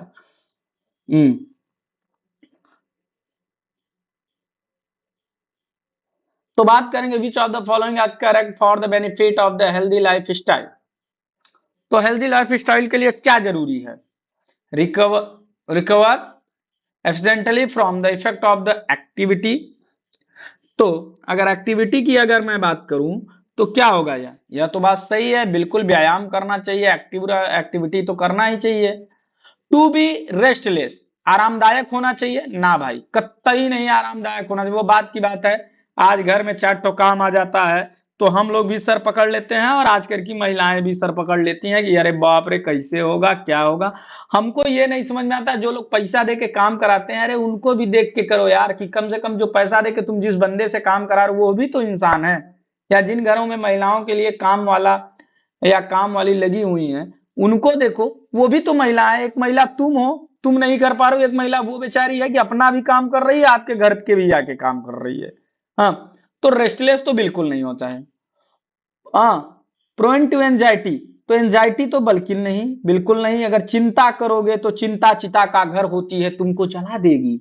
भले पति तुम्हारा किसी और से बात करता है ठीक है, लेकिन चिंता चिता का घर है, उसको बात करने दो, तुम चिंता न करो। अगर वो किसी को देख रहा है तो देखने दो, तुम चिंता न करो। मतलब कहने का मतलब यही है कि चिंता चिता का घर होती है। तुम किसी अगर किसी की गर्लफ्रेंड छोड़ के चली गई है तो उसको चिंता नहीं करना चाहिए, उसको अपनी शादी करनी चाहिए। चिंता से चतुराई घटती है। हाँ, दिमाग नहीं काम करता है तो चिंता करना तो ऑलरेडी गलत है।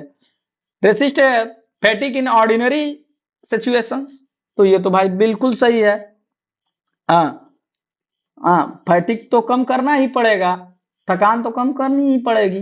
तो ए और डी किस में है? आंसर नंबर 4 यही आपका सही होगा। चलो अगले क्वेश्चन की, which of the following concept is based on the well being of a whole individual in the context of his her 100 environments? Holistic concept, biomedical concept, psychological concept, physical concept.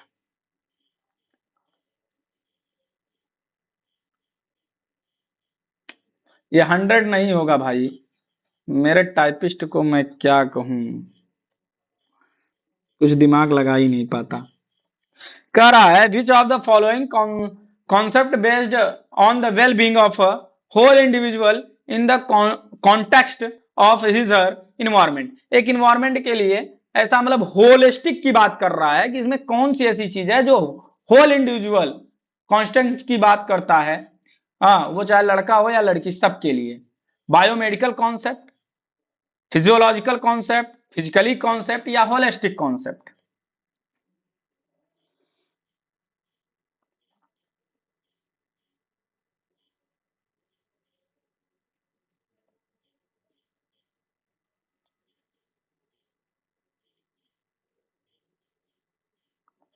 चलो, तो बिल्कुल जाहिर सी बात है, holistic concept की बात करेंगे। Biomedical concept सही है, साइकोलॉजिकल कॉन्सेप्ट भी सही है और फिजिकली कॉन्सेप्ट भी सही है, लेकिन इन सबका पिता कौन है? होलिस्टिक, मतलब सारी चीजें होनी चाहिए। कुछ भी ऐसा नहीं है, तुम्हारी शादी भी होनी चाहिए, तुमको बच्चे भी होने चाहिए, तुमको नौकरी भी लगनी चाहिए, तुम्हारा परिवार भी खुश होना चाहिए। हाँ, तुमको नौकरी भी करनी चाहिए, सब कुछ करना है तुमको। होलिस्टिक की बात करेगा मेरे बच्चे। चलो 15 number, match the list first and list second, list first and list second. Delta COVID Great Britain, Alpha COVID South Africa, Gamma COVID India, beta COVID Brazil. Select the correct option from the following. A third, B four, C first, D second. बताओ क्या होगा?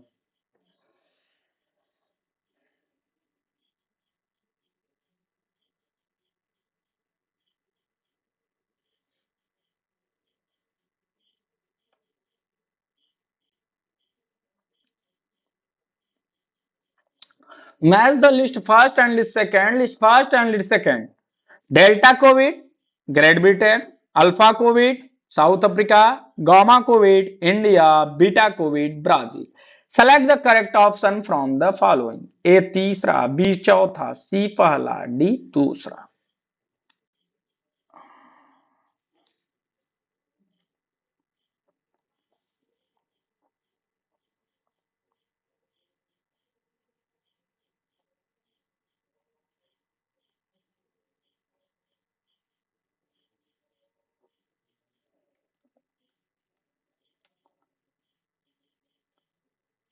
तो क्या होगा?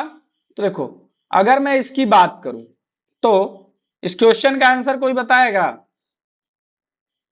इसमें मिलाना नहीं है, इसमें कह रहा है किसका क्या सही है। तो देखो, अगर जब मैं इसकी बात करूंगा तो याद रखना, डेल्टा ए तीसरा केवल यही सही है क्योंकि डेल्टा जो है वह कहां आया था? भारत में आया था। और दूसरा याद रखना कि अल्फा बीटा साथ होता है तो अल्फा क्या हो जाएगा? ब्राजील। अल्फा कहां आया था? ब्राजील में आया था। गामा कोविड कहां आया था? तो गामा कोविड की अगर मैं बात करूं, सॉरी, ब्राजील नहीं, ब्रिटेन, बीटा है ना, बी से बीटा, ब्रिटेन, ब्राजील नहीं मेरे बच्चा, ब्रिटेन कहाँ है? ग्रेट ब्रिटेन, ये है ना। हाँ, अल्फा बीटा, बीटा से ब्रिटेन, याद रखना ब्रिटेन। और गामा कोविड जो होता है वह ब्राजील होगा, सॉरी, गामा कहाँ होगा आपका? अल्फा मैंने बताया great Britain, gamma Covid Brazil और बीटा कोविड साउथ अफ्रीका। कहाँ? साउथ अफ्रीका में आया था। याद रखना, ये कोविड का मंजर बड़ा खतरनाक था। इसके साथ ही साथ तो स्वतंत्रता बैच से जिन लोगों को जुड़ी जानकारी चाहिए, जो लोग जानना चाहते हैं, उनको बता दें 9628959237 में 8318489291 पे संपर्क कर लें। ठीक। Due to which of the following is dengue fever caused? Dengue fever का कारण क्या है?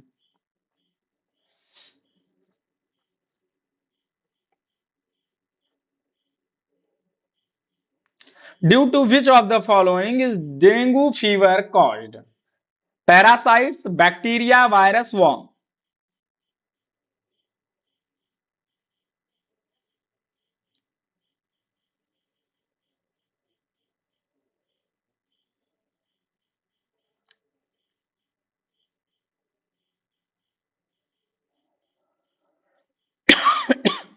तो अगर इसकी मैं बात करूं कि due to which of the following is dengue fever, तो डेंगू किसके कारण आता है? बारिश के मौसम में, बरसात के मौसम में, तन्हाई के आलम में क्या आता है? डेंगू आता है। समझे ना? घर से निकल आया, बारिश में डेंगू मच्छर ने काटा और क्या हो गया? डेंगू हो गया। न कि बोतल उठा लाया और ये सारी चीजें। तो बरसात के मौसम में डेंगू बहुत होता है, मच्छर काटता है, हॉस्पिटलें फुल हो जाती हैं, डॉक्टर माला माल हो जाते हैं, प्लेटलेट्स पे प्लेटलेट्स चढ़ाए जाते हैं। हाँ, क्योंकि इसी में तो प्लेटलेट्स की कमी होती है। तो याद रखना, ये किसके कारण होता है? डेंगू आपका। तो डेंगू जो मच्छर होता है वह किसके कारण होता है? तो आप क्या बताओगे? वायरस होता है। हाँ, तो क्या होता है? वायरस के कारण होता है। अरे पैरासाइट नहीं होगा भैया, पैरासाइट कहां से होगा? और जो मच्छर होगा, वो जो मच्छर होगा आप देखोगे वो थोड़ा बड़ा होगा, उसमें सफेद सफेद लाइनिंग होती है, वो दिन में काट लेता है, तभी हो जाता है। ठीक है ना? चलो अगले क्वेश्चन की बात करते हैं। डेंगू में प्लेटलेट्स आपका क्या होता है? कम हो जाता है। चलो, tuberculosis is transmitted by which of the following? Tuberculosis मतलब टीबी, घर में देखने वाली नहीं, जो होती है टीबी जो है, वह किस प्रकार से ट्रांसमिटेड होती है, किस प्रकार से एक दूसरे में फैलती है?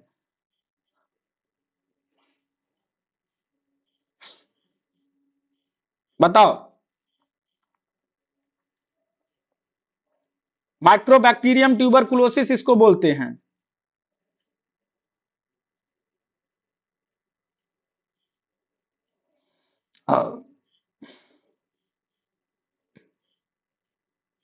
तो अगर इसकी मैं बात करूं तो क्या कह रहा है? कॉन्टेमिनेटेड वाटर, मतलब कि जो कंटेंट में वाटर रहा था, मतलब कि जो एक दूसरे के आता है टच में, वैसे पानी से, या नोजल सिक्रेशन से, जो नाक से निकलने वाला पानी उससे, या मैन टू मैन कांटेक्ट से, या एनिमल से। तो देखो, बाकी चीजों से भी होता है, लेकिन मेन जो होता है वो मैन टू मैन कांटेक्ट से होता है। कहने का मतलब यह है, जो होता है कि वह जैसे कि अब सामने तुम्हारे कोई बैठा है और तुम बोले, उससे लार निकला, मुंह से सलाइवा निकला, वो एक व्यक्ति से दूसरे व्यक्ति पे फैला, इससे बैक्टीरिया फैलता है। तो यह बैक्टीरिया से होने वाला रोग है, तो यह याद रखना, मैन टू मैन कांटेक्ट होता है। हाँ, तो यह पानी से नहीं, यह किससे होता है? नोजल सिक्रेशन से भी नहीं होता है, यह मैन टू मैन कांटेक्ट से होता है। होता जरूर है कि अब पता ना कोई झूठा पानी पिया है टीबी वाला व्यक्ति, और वही पानी तुम पी लिए, फिर भी लेकिन उसमें मैन क्या किया? एक मैन ने उसको टच किया, फिर दूसरे मैन ने भी टच कर लिया, तब हुआ। ठीक है ना? चलो अगले क्वेश्चन की बात करते हैं। Which of the following cause ringworm in a sport person? Sport person में रिंग वॉर्म किन के कारण होता है? Skin to skin contact, water के कारण, एयर बर्न के कारण, या फूड के कारण? बताओ किसके कारण होता है?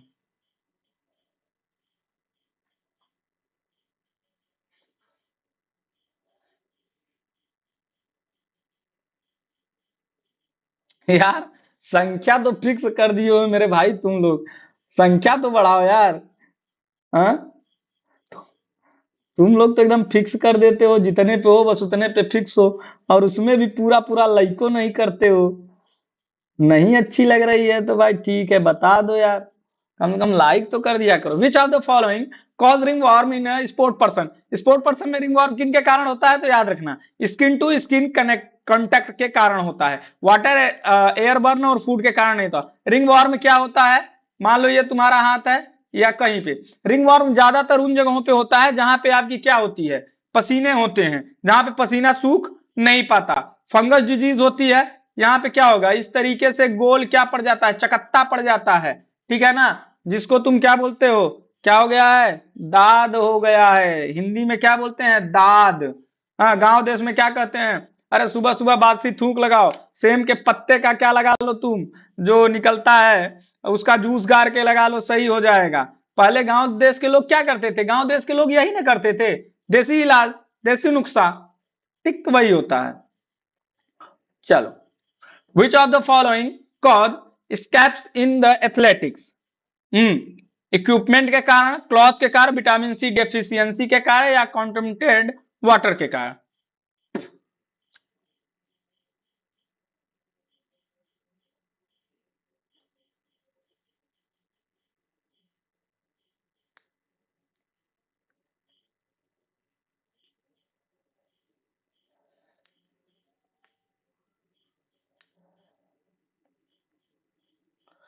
Which of the following cause scrapes in athletics? Athletics में किसके कारण होता है, इक्विपमेंट के कारण, क्लॉथ के कारण, विटामिन सी डिफिशियंसी के कारण, या कॉन्टमिनेटेड वाटर के कारण? देखो, अगर मैं एक्चुअली बात करूं तो ये जो आपका स्कैप्स होते हैं ये ज्यादातर क्लॉथ के कारण ही होते हैं, लेकिन मेन जो होता है इसमें सबसे ज्यादा यह होता है विटामिन सी के कारण। क्या होता है, विटामिन सी की डिफिशियंसी जब होती है तब भी यह होता है। किसके कारण, विटामिन सी की जो डिफिशियंसी होती है इसके कारण भी होता है, ठीक है ना। खुजली, खुजली होता है ना, खुजली, तो खुजली जानते ही हो, जब ये फैलने का कारण क्लॉथ हो सकता है, कारण नहीं होगा, कॉज नहीं होगा, लेकिन जो माध्यम होगा वह क्लॉथ हो सकता है। पता चला कोई घर में, अरे उसका प्रचार नहीं आता है बीटेक्स का, हाँ, तो बीटेक्स लगाओ, खुजली भगाओ, हाँ, तो वो जो बीटेक्स आता है वो सारी दवाएं, जो टीबी में पहले बहुत खुजली का प्रचार आता था, क्या भाई क्या पूछता था। चलो, what level of alcohol in the blood in harmful for the athletics?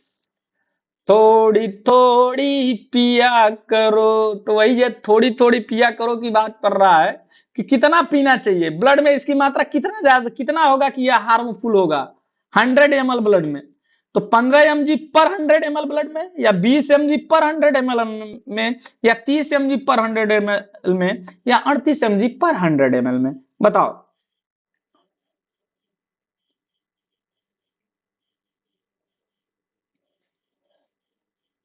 जिसको होगा जाके लगा लेना। तो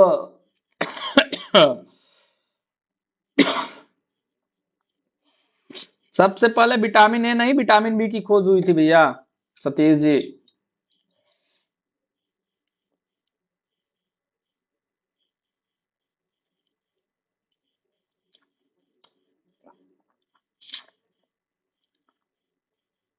चलो,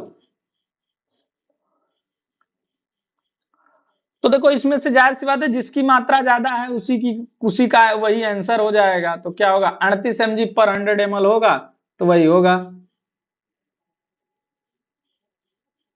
बिल्कुल। तो यही होता है, तो थोड़ी थोड़ी पिया करो अगर पीते भी हो तो, हाँ, और ज्यादा तो पहली बात तो पीना ही नहीं चाहिए, हाँ, लेकिन पिएगा नहीं तो जिएगा कैसे, इसलिए पीना भी जरूरी है, लेकिन स्वास्थ्य के लिए हानिकारक है। मैं क्या बोल रहा हूँ देखो, इसका अन्यथा मत लेना कि क्लिप क्लिप काट के तुम लोग पता चला कर देखो ये एक ऐसा टीचर है, एक ऐसा शख्स है जो कि बच्चों को गलत आदतें पकड़ाता है, बुरी आदतें पकड़ाता है, नशा का सेवन करना बताता है, हाँ, तो ये चीज मत करना मेरे भैया, ठीक है ना, मतलब पीना चाहिए, क्या, पीना चाहिए, लेकिन स्वास्थ्य के लिए हानिकारक होता है, तो पियोगे तो लेकिन स्वास्थ्य के लिए हानिकारक होता है, ठीक। अब चाहे ब्लैक डॉग पियो, चाहे अब सिग्नेचर पियो, चाहे बिग पाइपर पियो, चाहे जो पियो, और पता नहीं कौन कौन सी आती हैं, बड़े बड़े नाम आते हैं, नाम बड़े रे दर्शन तोड़े, चाहे काला कुत्ता पी लो, चाहे सफेद कुत्ता पी लो, चाहे मास्टरे को पी लो, टीचर्स भी तो आती है, चाहे टीचर्स भी ले। चलो आगे चलते हैं। हंसी मजाक अपनी जगह, हंसते हंसते पढ़ते रहो। बाकी अब तुम लोग कहोगे कि सर ने बताया, इसका मतलब सर यूज करते हैं। हाँ, अब आप लोग क्या करोगे? अब आप लोग ये कहोगे क्या, सर तो बता रहे, इसका मतलब सर तो रोज ले लेके ही पढ़ाते हैं। हाँ, क्यों? दिमाग में जाएगी बात। चलो आगे बात करते हैं। Which are the following adverse effect is caused by smoking of the tobacco to an athletic? Oral muscle muscosal hypercartosis, coma, giddiness या यूफोरिया? क्या होगा?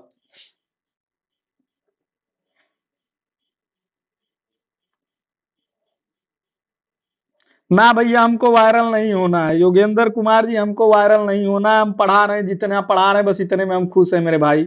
मुझे वायरल वायरल नहीं होना है। हाँ, मैं जैसे हूँ भैया बस इतने में ही खुश हूँ। वायरल होने के बाद में जिंदगी हो जाती है नरक। समझ रहे हो? मुझे जिंदगी नरक नहीं करनी, मैं जैसा हूँ वैसा ही हूँ, ठीक है ना?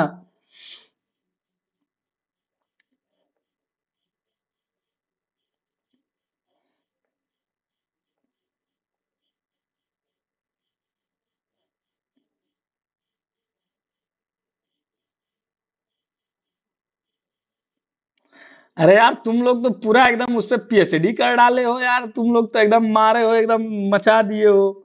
100 ईयर ओल्ड पी लो और क्या क्या पी लो, देखो कितना मजा आ रहा है। हाँ? अरे भाई, बाहर फिजिकल वाले कभी नहीं सुधर सकते। हाँ, फिजिकल वाले कभी नहीं सुधर सकते। चलो,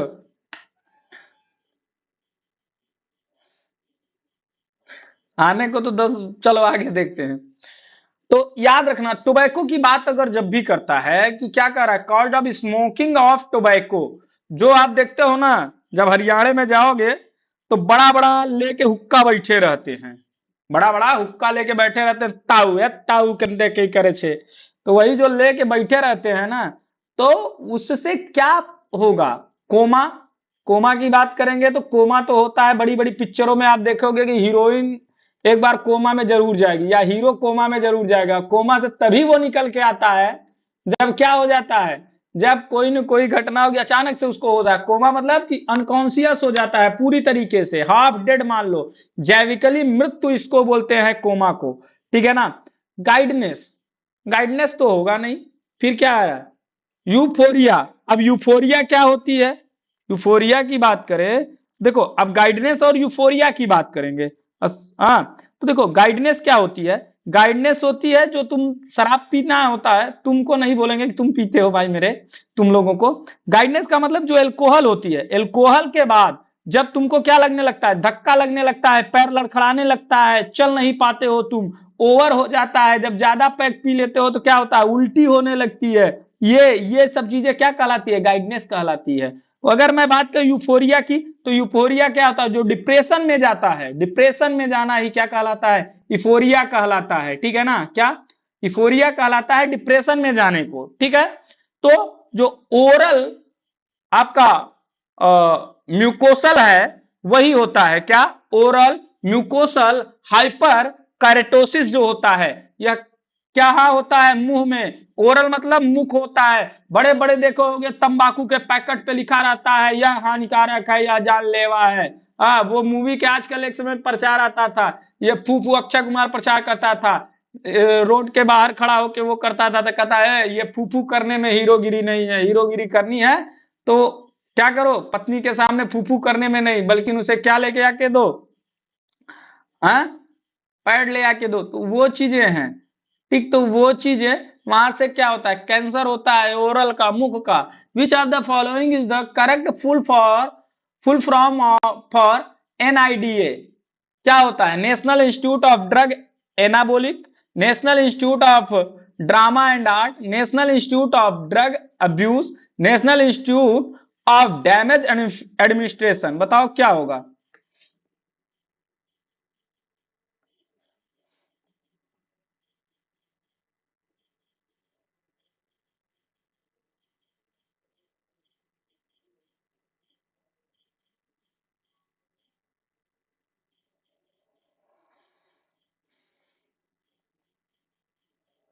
तो अगर मैं इसकी बात करूं, which of the following is the correct full form for NIDA, तो क्या होगा, नेशनल इंस्टीट्यूट फॉर, क्या होगा, drug abuse, national institute for drug abuse.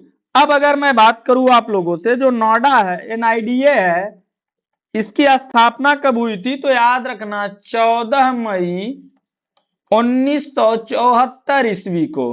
कब? 14 मई 1974 ईस्वी को। और इसकी जो है धारा 204 ने इसको क्या किया, एक अस्थाई वैधानिक आधार रूप दिया, इसको एक वैधानिक संस्थान के रूप में इसको खुद का स्टेबल करने में क्या किया, इसको एक संवैधानिक दर्जा दिया, एक अस्थाई वैधानिक आधार प्राप्त हुआ। किस धारा के अंतर्गत, तो याद रखना धारा 204 के अंतर्गत, धारा 204 के अंतर्गत, ठीक है ना।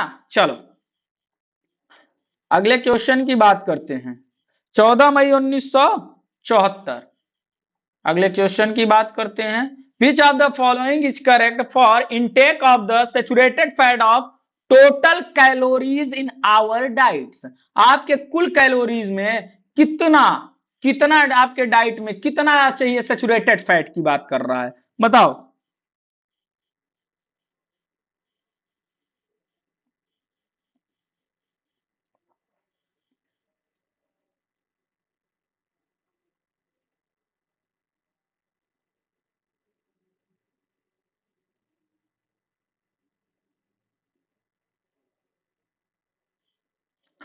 बताओ मेरे भाई क्या होगा।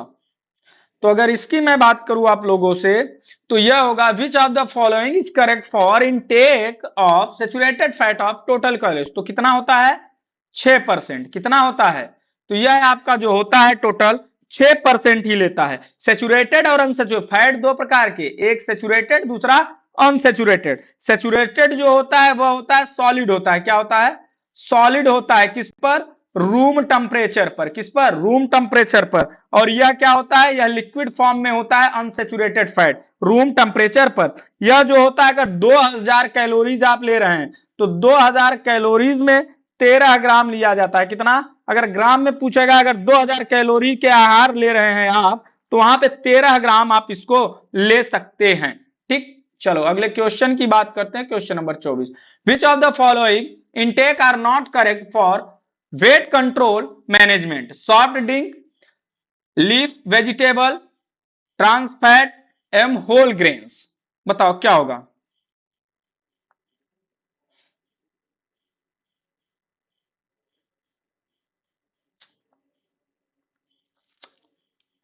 तो देखो अगर मैं बात करूं सॉफ्ट ड्रिंक की, तो सॉफ्ट ड्रिंक कोल्ड ड्रिंक जो होता है या नहीं, सॉफ्ट ड्रिंक मतलब आपका क्या होता है, सॉफ्ट ड्रिंक मतलब जो आप पीते हो, स्ट्रिंग पीते हो, स्प्राइट पीते हो, ड्यू पीते हो, डर के आगे जीत है, तो डर के आगे जीत नहीं मौत है मेरे भाई, सीधे सीधे, तो सॉफ्ट ड्रिंक नहीं होगा। लीफ वेजिटेबल बिल्कुल होगा भाई, पत्तेदार हरी पत्तेदार सब्जियां खानी ही चाहिए। ट्रांस फैट बिल्कुल नहीं लेना चाहिए। ट्रांस फैट क्या होता है, यह जो होता है असंतृप्त फैट जो होता है उसी का रूप होता है। यह किसमें पाया जाता है, तो जैसे गाय हुआ, भेड़ हुआ, बकरी हुआ, इन सब का जो मांस होता है उसमें जो डेयरी प्रोडक्ट होते हैं उनमें। इसके अलावा जो आप तुम खाते हो ना, इज्जा पिज्जा अर्गर बर्गर, हाँ, तो जो इज्जा पिज्जा अर्गर बर्गर, हाँ, अधपक्का खाना जो मार रहे हो आजकल, हाँ, इन सब में क्या होता है, ट्रांस फैट होता है। और यह ट्रांस फैट इतना नुकसानदेह होता है कि यह जो भी होता है आपके हार्ट का जो ब्लॉकेज होता है इसी की वजह से होता है, ट्रांस फैट की वजह से होता है। धमनियों को यह क्या करता है, अवरोध कर देता है। WHO के अनुसार यह ट्रांस फैट जो है सिर्फ और सिर्फ 1% ही खाना चाहिए। कितना खाना चाहिए, 1% ही मात्र आपको अपने दैनिक आहार में लेना चाहिए ट्रांस फैट, 1% से ज्यादा नहीं। और आप तो दे मोमोज, दे पिज्जा, दे बर्गर इतना खाते हो कि पूछबे मत करो। तो क्या होगा आपका, और होल ग्रेन बिल्कुल भाई, अनाज तो खाना ही चाहिए, तो बी और डी होगा। बी और डी किसमें है, किसी में नहीं है, बी और डी आपका किसी में नहीं है, ऐसे कैसे हो सकता है मेरे भाई। तो इसमें क्या कह रहा है, नॉट करेक्ट है। देखो यही क्वेश्चन गलत हो, नॉट करेक्ट, तो इसमें से कौन कौन सा गलत है, तो ए और सी आंसर क्या हो जाएगा, ए और सी आंसर नंबर 4। चलो अगले क्वेश्चन की बात करते हैं। The concept of community sport is related to which of the following countries, USA, England, India, Nepal.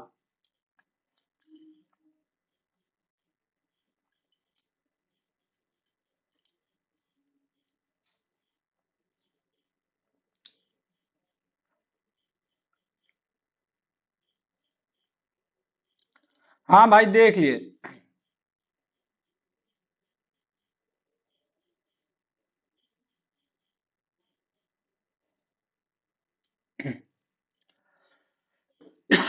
Soft drink में वो नहीं आएगा भाई, सॉफ्ट ड्रिंक में आपका जूस वूस नहीं आता है। सॉफ्ट ड्रिंक में ज्यादातर यही चीजें आती हैं, पैकेट बंद चीजों को हम सॉफ्ट ड्रिंक बोलते हैं। जो पैकेट बंद चीजें आती हैं जिनको तुम पीते हो, वो सारी चीजें आती हैं जो भी सॉफ्ट ड्रिंक होती हैं। तो पैकेट बंद जितनी भी चीजें आती वो चाहे क्यों ना आपका दूध हो, चाहे आपका जूस हो, कुछ भी होगा वो सब नुकसानदेह होता है। सॉफ्ट ड्रिंक वो होता है, ठीक है ना। अब गाय से तुरंत निकाल के पियोगे तो वो सही है। चलो, तो ये आप क्या बताओगे कि यहाँ से the concept of community sport in related, तो कम्युनिटी स्पोर्ट कहाँ से रिलेटेड है, तो याद रखना इंग्लैंड से। कहाँ से है, इंग्लैंड से। अगले क्वेश्चन की ओर चलते हैं। Which of the following dimensions are correct for the healthful living, cosmetic, techno technological, emotional and social.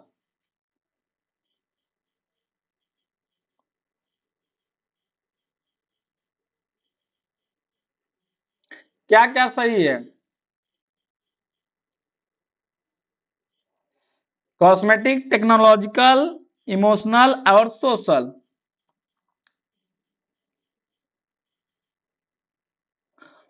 देखो तो क्या होगा, तो याद रखना है आप सब लोग कि ये जो होता है ना, कि इनमें से कौन सही है।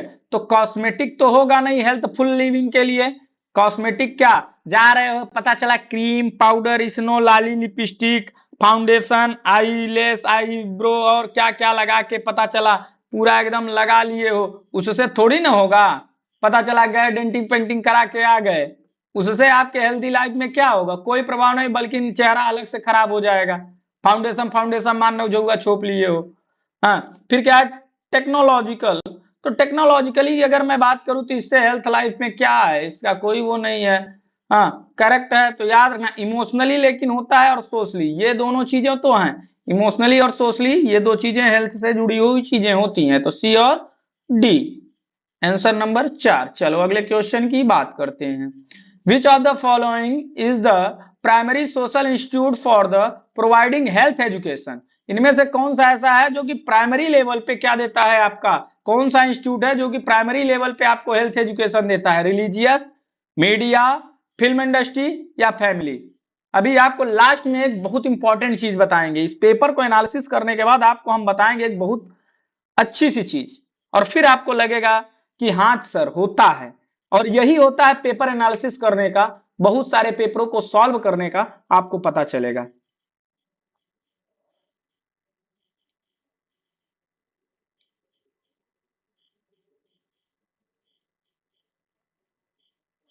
सतीश यदुवंशी जी बात आप सही कर रहे हैं, लेकिन यही जब हिंदी में लाते हैं तो कुछ लोग ये कहने लगते हैं हमको अंग्रेजी नहीं है, हमको हिंदी नहीं आती, अंग्रेजी लाइए।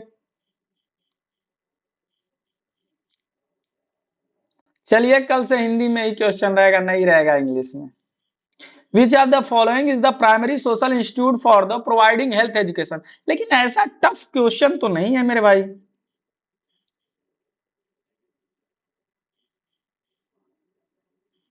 तो सबसे पहले आप कहाँ जाओगे, फैमिली में। सबसे पहले घर वाले कहते हैं ए बेटा हाथ धुलो, मम्मी कहती बेटा हाथ धुल के खाना खाओ।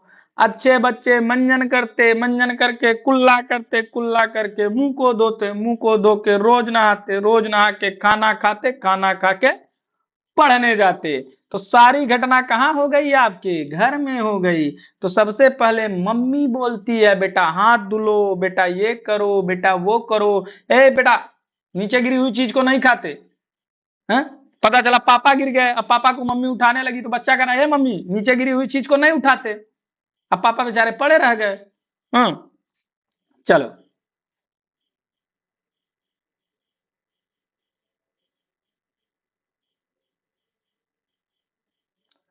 अगले क्वेश्चन की ओर चल रहे हैं। Which of the following is not helpful to provide healthful living? Safe drinking water, low level of noise, urban living, clean air. Not helpful, इनमें से कौन सा ऐसा है जो आपके हेल्पफुल नहीं है हेल्थी हेल्थफुल लाइफ के लिए? कौन सा ऐसा है जो कि जरूरी नहीं है या हेल्पफुल नहीं है, मददगार नहीं है आपके कैसी हेल्थफुल लाइफ के लिए? ठीक,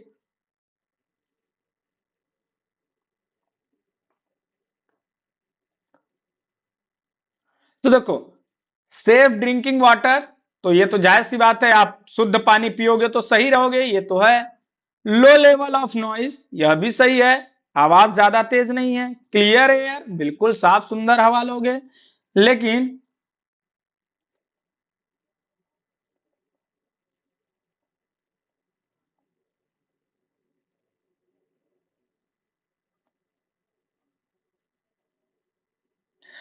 सतीश यदुवंशी जी, हम भी भाई हिंदी मीडियम से ही पढ़े हुए हैं, हम इंग्लिश मीडियम के नहीं पढ़े हुए हैं, हम कॉन्वेंट वाले बच्चे नहीं, हम भी हिंदी मीडियम के पढ़े हैं, सारी चीजें हम भी वहीं से किए हुए हैं। हाँ,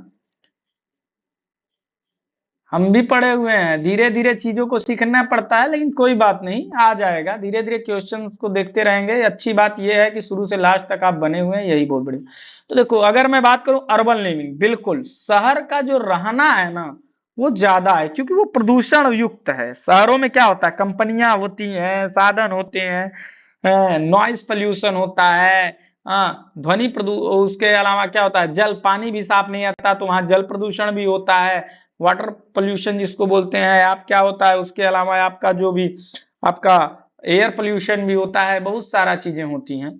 चलो, which of the following which of the following is the best best to way for care by parents? बताओ, which of the following the best way for care by parents? क्या होगा? यहां पे भाई सब एक कर दिया है मेरा टाइपिस्ट। बेस्ट वे, यहां पे ये काटो, यहां पे होगा best way for care by parents. एक केयर बच्चे को, मतलब एक पेरेंट्स को कैसे केयर करना चाहिए बच्चे को, किस प्रकार से। मान लो तुम लोग शादी शादी कर रहे हो, तुम लोगों की शादी हो गई, तो कैसे अपने बच्चे को केयर करोगे? चलो बताओ जल्दी जल्दी। हाँ, और जिन लोगों की शादी हो गई उनको तो एक्सपीरियंस होगा, वो भी बताएं। हाँ,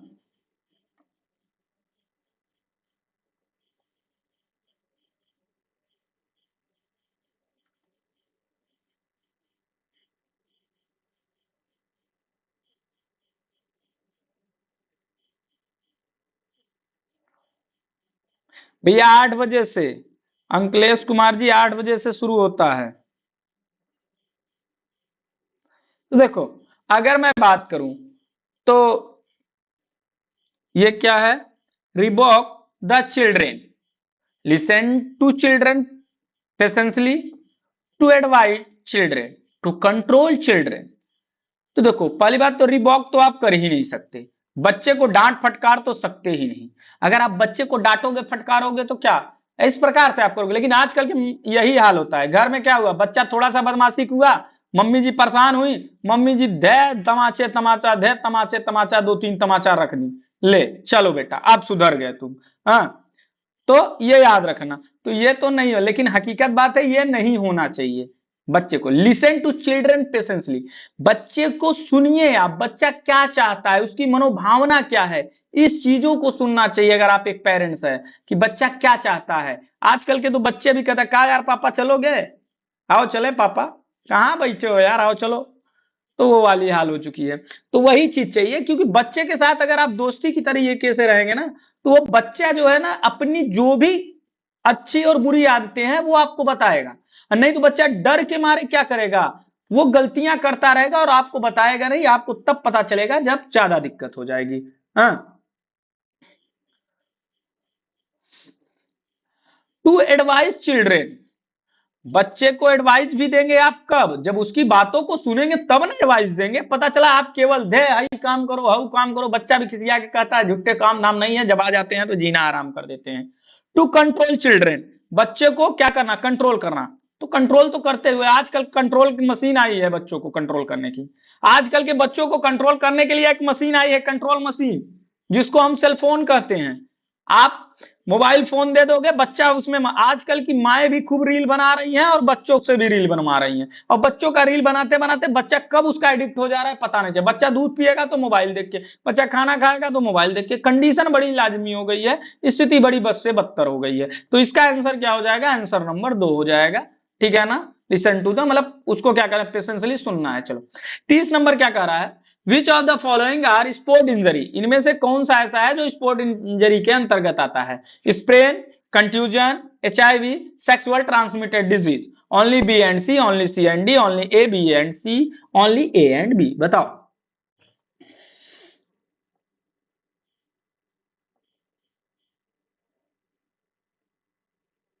शकीला बानो ले आ देंगे, बिल्कुल रंजीत कुमार जी। अजय यादव, बहुत सुंदर क्लास है, thank you Ajay ji.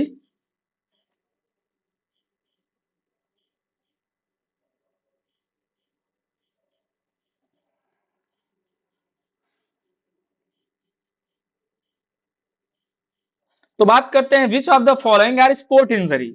Sport injury के अंतर्गत कौन है, sprain, contusion, HIV, sexual transmitted disease. Only B and C, only C and D, only A B C and only. तो देखो, अगर स्पोर्ट इंजरी की बात करेंगे तो इसके अंतर्गत आपका आएगा स्प्रेन, इसके अंतर्गत आपका आएगा कंट्यूजन। स्प्रेन क्या होता है पिछली क्लास में बताया था, स्ट्रेन क्या होता है आपको पिछली क्लास में बताया था, कंट्यूजन क्या होता है जिसको कहते हैं नीला पड़ना। हाँ, चोट लग जाती है, मसल्स रैप्चर हो जाती हैं, वहां पे ब्लू कलर आ जाता है, उसी को, जैसे कि अंगुली उंगली दबा दो किसमें, किवाड़ के बगल में। साधारण एग्जांपल, कभी कभी बगल में जब बचपन में क्या करते होगे, किवाड़ से दब जाता होगा तो देखते होगे ब्लू कलर का ऐसे निकल जाता था, तो वो होता है कंट्यूजन, ठीक है ना। उसके बाद में अगर मैं बात करूं HIV, तो HIV क्या है, यह वायरस से रोग फैलने वाला रोग है, sexual transmitted disease. Sexual transmitted disease मतलब दो लोग जब आपस में संपर्क में आते हैं, मतलब जो दो लोग जब आपस में क्या होते हैं, संयुग्मित होते हैं, तो उसमें जो है क्या होता है, सेक्सुअल ट्रांसमिटेड डिजीज होता है। जो कि आपको क्या होता है, बहुत ही हानिकारक बीमारी होती है, ज्यादातर पुरुष और महिलाओं में देखने को मिलता है। तो जैसे कि यह भी अगर मैं बात करूं तो HIV वायरस से जनित हो, लेकिन सेक्सुअल ट्रांसमिटेड डिजीज भी है यह, क्योंकि सेक्स के माध्यम से भी यह फैलता है। इसके अलावा भी गोनोरिया हुई जैसे, वह भी क्या सेक्सुअल ट्रांसमिटेड डिजीज होता है, मतलब एक दूसरे के संपर्क में आने से, जब एक महिला एक पुरुष आपस में संपर्क में आते हैं तब यह डिजीज फैलती है।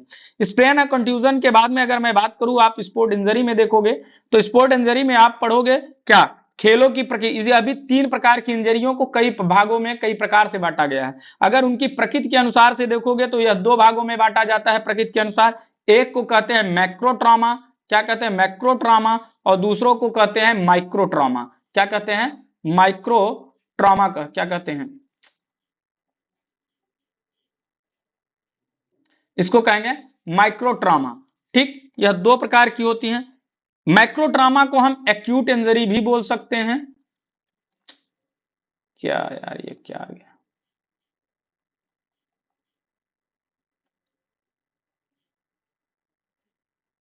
माइक्रो ट्रॉमा को हम क्या बोलते हैं, माइक्रो ट्रॉमा को हम एक चीज और बोल सकते हैं, इसको हम एक्यूट इंजरी बोलते हैं, और माइक्रो ट्रॉमा को हम ओवर यूज इंजरी बोलते हैं। क्या, ओवर यूज इंजरी बोलते हैं। इसे ही हम क्या बोलते हैं, क्रॉनिक इंजरी बोलते हैं। क्या बोलते हैं, क्रॉनिक इंजरी भी बोलते हैं इसको, ठीक है ना। तो याद रखना, एक्यूट क्या होता है, कम समय वाली और जो ताजा चोटें होती है उसको एक्यूट इंजरी कहते हैं, और जो क्या होती है, जो ज्यादा दिनों की होती है या ज्यादा यूज करने से होती है उसको हम ओवर यूज इंजरी बोलते हैं। इसी प्रकार से अगर शारीरिक अंगों में लगने वाले चोटों की बात करें, टिश्यू की बात करें कि टिश्यू के अनुसार कैसे बांटा जाता है, तो वहां पे होता है soft tissue injury, hard tissue injury. तो जो सॉफ्ट टिश्यू इंजरी होता है उसके भी 2 भाग होते हैं, एक होता है क्लोज बाउंड, दूसरा होता है ओपन बाउंड। हाँ, हड्डी जो आपकी सॉफ्ट इंजरी होती है इसमें दो चीजें होती हैं हार्ट इंजरी में। हार्ट टिश्यू इंजरी में दो चीजें होती हैं, एक होता है बोन इंजरी, दूसरा होता है ज्वाइंट इंजरी होता है। ठीक है ना, इस तरीके से चीजें होती हैं। चलो अगले क्वेश्चन की हम बात करते हैं, तो इसका आंसर क्या होगा? इसके आंसर की अगर हम बात करें तो इसका आंसर क्या होगा?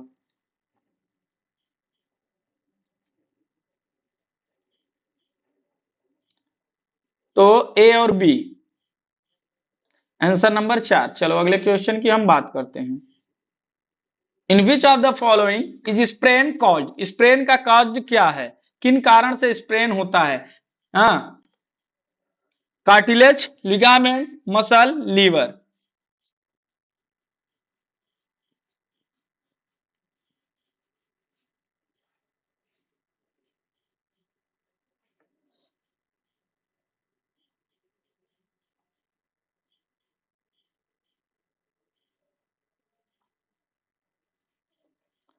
तो अगर मैं बात करूं, मैंने बताया था टेंडन में जो चोट लगती है उसको हम क्या कहते हैं? टेंडन के चोट को हम कहते हैं स्ट्रेन, और स्प्रेन कहते हैं जो लिगामेंट की चोट होती है। लिगामेंट क्या है? बीबी लापरवाह है, मतलब बोन और बोन मिला तो क्या बन गया? लिगामेंट बन गया। तो बीबी लापरवाह है, मतलब जब ज्वाइंट में क्या होता है, लिगामेंट टूट जाता है। इन दोनों बोन को जोड़ने के लिए इस तरीके पतले पतले धागे नुमा संरचना होती है, जब यह टूट जाता है तो उसी को हम क्या कहते हैं? लिगामेंट कहते हैं, याद रखना। चलो, which of the following is the best practice for giving first aid in case of injury to sport person? अगर मान लो किसी स्पोर्ट पर्सन को इंजरी हो जाती है, तो आप फर्स्ट एड में सबसे पहले क्या करोगे? To give assurance and the confidence, उसको क्या करोगे? एक ढाढ़स दोगे, उसको एक कॉन्फिडेंस दोगे। टू गिव आर्टिफिशियल ब्रीदिंग, उसको आर्टिफिशियल ब्रीदिंग दोगे। या टू स्टॉप द ब्लीडिंग, या उसके ब्लड ब्लड बह रहा है जो उसको रोकोगे। To take the patient to hospital, या हॉस्पिटल लेके भागोगे, हॉस्पिटल जाओगे। बताओ, फर्स्ट एड की बात करें तो फर्स्ट एड जो होता है इसमें हमारा क्या होता है? फर्स्ट एड में हम सर्वप्रथम फर्स्ट एड में हम सबसे पहले राइज के फार्मूले को अपनाते हैं। किसको पहलाते हैं? राइज के फार्मूले को अपनाते हैं। और राइज के अलावा इसमें बहुत सारा होता है। प्राइज हो गया राइज, बाद में बदल के फिर प्राइजेज हो गया यह, फिर उसके बाद में फिर हम इसमें प्रिंस यूज करते हैं, हार्म यूज करते हैं, टोटैप्स यूज करते हैं, ड्रैबैक यूज करते हैं। ये सारे कुछ टॉप छोटे छोटे वर्ड्स हैं जिनके विषय में आपको जानना चाहिए, मैंने कई बार बताया भी है। ठीक है ना?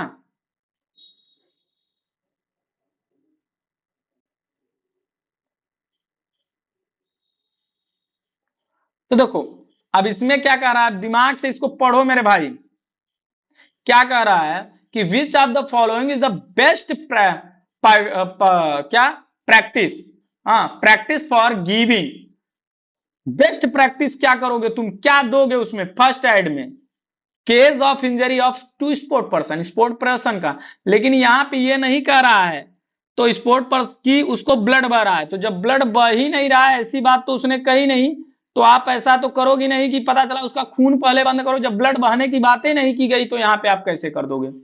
टू गिव आर्टिफिशियल ब्रीथिंग, यह भी नहीं कहा गया कि पता चला कि तू अब बेहोश हो गया है तुरंत, पता चला उसको जाके देखो खोगे ना, जब बेहोश होगा चीजें होंगी तब ना आर्टिफिशियल ब्रीदिंग दोगे। टू टेक द पेशेंट, पहले हॉस्पिटल भेज दोगे तो ऐसा तो होगा नहीं। पहले सबसे पहले हम क्या करेंगे, अब जाएंगे, अगर उसको चोट लगी है स्पोर्ट में, मान लो ऐसा चोट लगा, जैसे देखते हो ना, चोट लगता है तो लोग जो अपोनेंट रहता है वो तुरंत कहता है सॉरी, कानून पकड़ने लगता है, वो करने लगा। मतलब सबसे पहले क्या करोगे, उससे अश्योरेंस एंड कॉन्फिडेंस दोगे कि नहीं कुछ नहीं हुआ रे, कुछ नहीं हुआ। कहा जाता है ना, चोट लगता है तो क्या कहा जाता है? कुछ नहीं बेटा, ठीक है, चल चल चल चल चल, बढ़िया है, चल आगे निकल ले, ठीक है, बढ़िया बढ़िया, कर लेगा तू। तो याद रखना, सबसे पहले उसको कॉन्फिडेंस देंगे जब यहाँ पे कोई बात ही नहीं कह गई है। ठीक, ठीक है ना? तो आंसर नंबर क्या हो जाएगा? Answer number 1। अगले क्वेश्चन की बात करते हैं। In which of the following can heart tissue injury occurs? Heart tissue injury किन के कारण होता है? मसल, स्किन, बोन, लिगामेंट, किस में होता है? जल्दी से बताओ।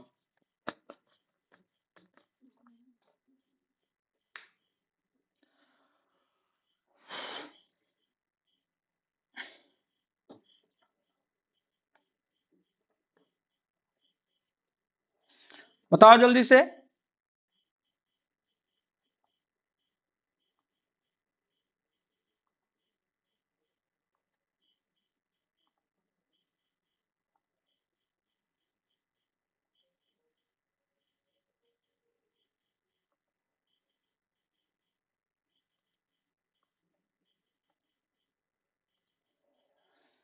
तो याद रखना, हार्ड टिश्यू इंजरी किसमें होता है? बोन में होता है। सॉफ्ट टिश्यू इंजरी किसमें होता है?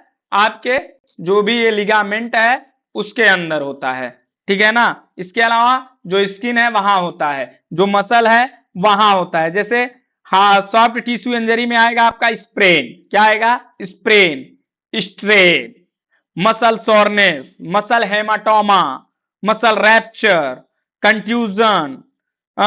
इसके अलावा आपका आएगा एबर्जन, आपका आएगा इंसीजन, लेक्रेशन, पंचर, ब्लिस्टर, कैलेस, एवल्सन। और जो आपका एमर्जन, इंसीजर, लेक्रेशन और पंचर है, इन्हीं को हम क्या कहते हैं? इनको हम घाव की श्रेणी में लाते हैं। किसकी श्रेणी में? घाव की श्रेणी में लाते हैं इनको हम, ठीक है ना। चलो,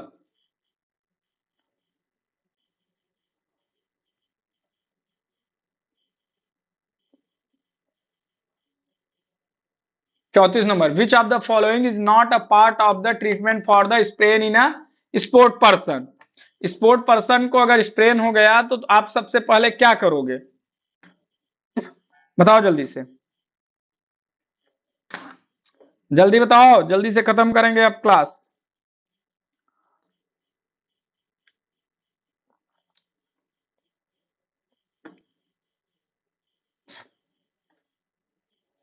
आधा से ज्यादा लोग तो भोजन वोजन करने चले गए होंगे कि चले खा ले गुरुजी, गुरुजी तो है पागल, वो तो पढ़ावे करेंगे, रात भर पढ़ाएंगे। चलो तो बात कर ले अगर हम, तो देखो इसमें जो है सबसे पहले हम क्या करते हैं? सबसे पहले हम राइस का फार्मूला लगाते हैं। कौन सा? राइस का फार्मूला लगाते हैं। और ये जो आपका राइस होता है, राइस का मतलब क्या होता है? राइस क्या? राइस। आर फार होता है रेस्ट, आई फार होता है आइस, सी फार होता है कंप्रेशन, क्या होता है?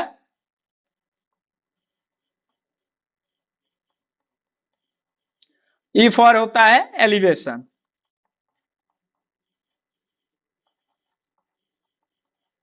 कहने का मतलब ये है, सबसे पहले जो चोट लगा भाग है उसको रेस्ट देंगे, आराम देंगे, फिर उसमें क्या लगाएंगे? आइस लगाएंगे। तो सबसे पहले आइस लगाओगे, फिर क्या करोगे? हम अगर ब्लड बह रहा है तो उसको हम दबाएंगे, कंप्रेस करेंगे, उसको प्रेस करेंगे। उसके बाद में उसको क्या करेंगे? ज्यादा ब्लड बह रहा है फिर भी नहीं बंद हो रहा है तो हम उसको क्या करेंगे? जो आपका क्या होता है? हार्ट होता है, हार्ट के लेवल से क्या करेंगे? ऊपर उठाएंगे, जिससे ब्लड क्या ना हो पाए? ओवरफ्लो बाहर की ओर ना आ पाए। यही राइज बाद में क्या बन गया? यही राइज बाद में आपका प्राइज बन गया। यहाँ पे पी लग गया, और जब पी लग गया प्राइज बन गया तो पी फॉर हो गया प्रोटेक्शन। क्या हो गया? प्रोटेक्शन। मतलब प्रोटेक्शन, रेस्ट, आइस, कंप्रीजन और एलिवेशन। अब यही प्राइस जो है आपका राइजर में जब कन्वर्ट हुआ, मतलब एक और होता है RICER, राइजर। तो राइजर का मतलब होगा, आर का मतलब क्या होगा? यहाँ पे जो शुरू में आर आ गया उसका मतलब क्या होगा? तो आर का मतलब रेस्ट, आर का मतलब आई, सी का मतलब कंप्रेजन, ई का मतलब एलिवेशन और आर का मतलब क्या होगा? रेफरल। क्या होगा? रेफरल। ये सारी चीजें फर्स्ट एड देने के बाद हम क्या करेंगे? उसको कहां ले जाएंगे? हम उसको किस जगह पे ले जाएंगे? हम उसको ले जाएंगे हॉस्पिटल, उसको रेफर करेंगे, याद रखना। फिर एक होता है प्रिंस। प्रिंस का मतलब क्या हुआ? प्रिंस,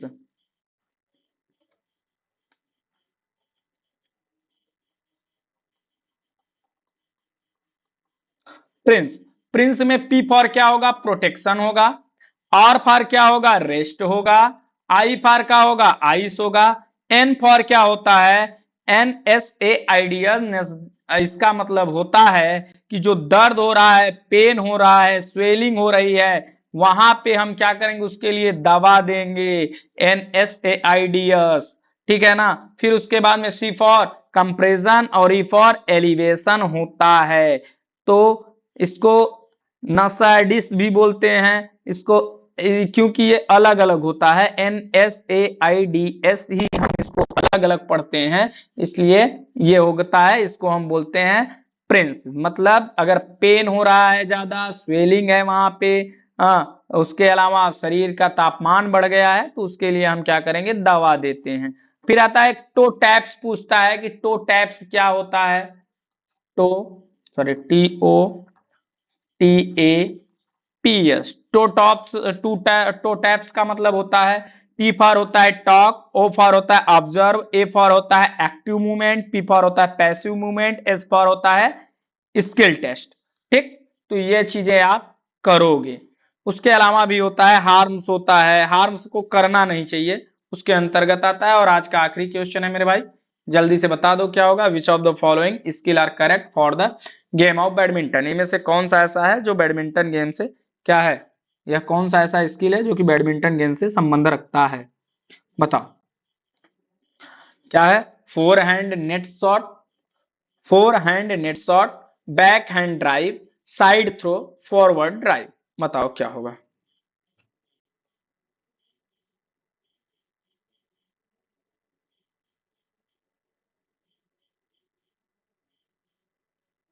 राइज को बिल्कुल थंब रूल भी बोलते हैं इसको, बिल्कुल बिल्कुल।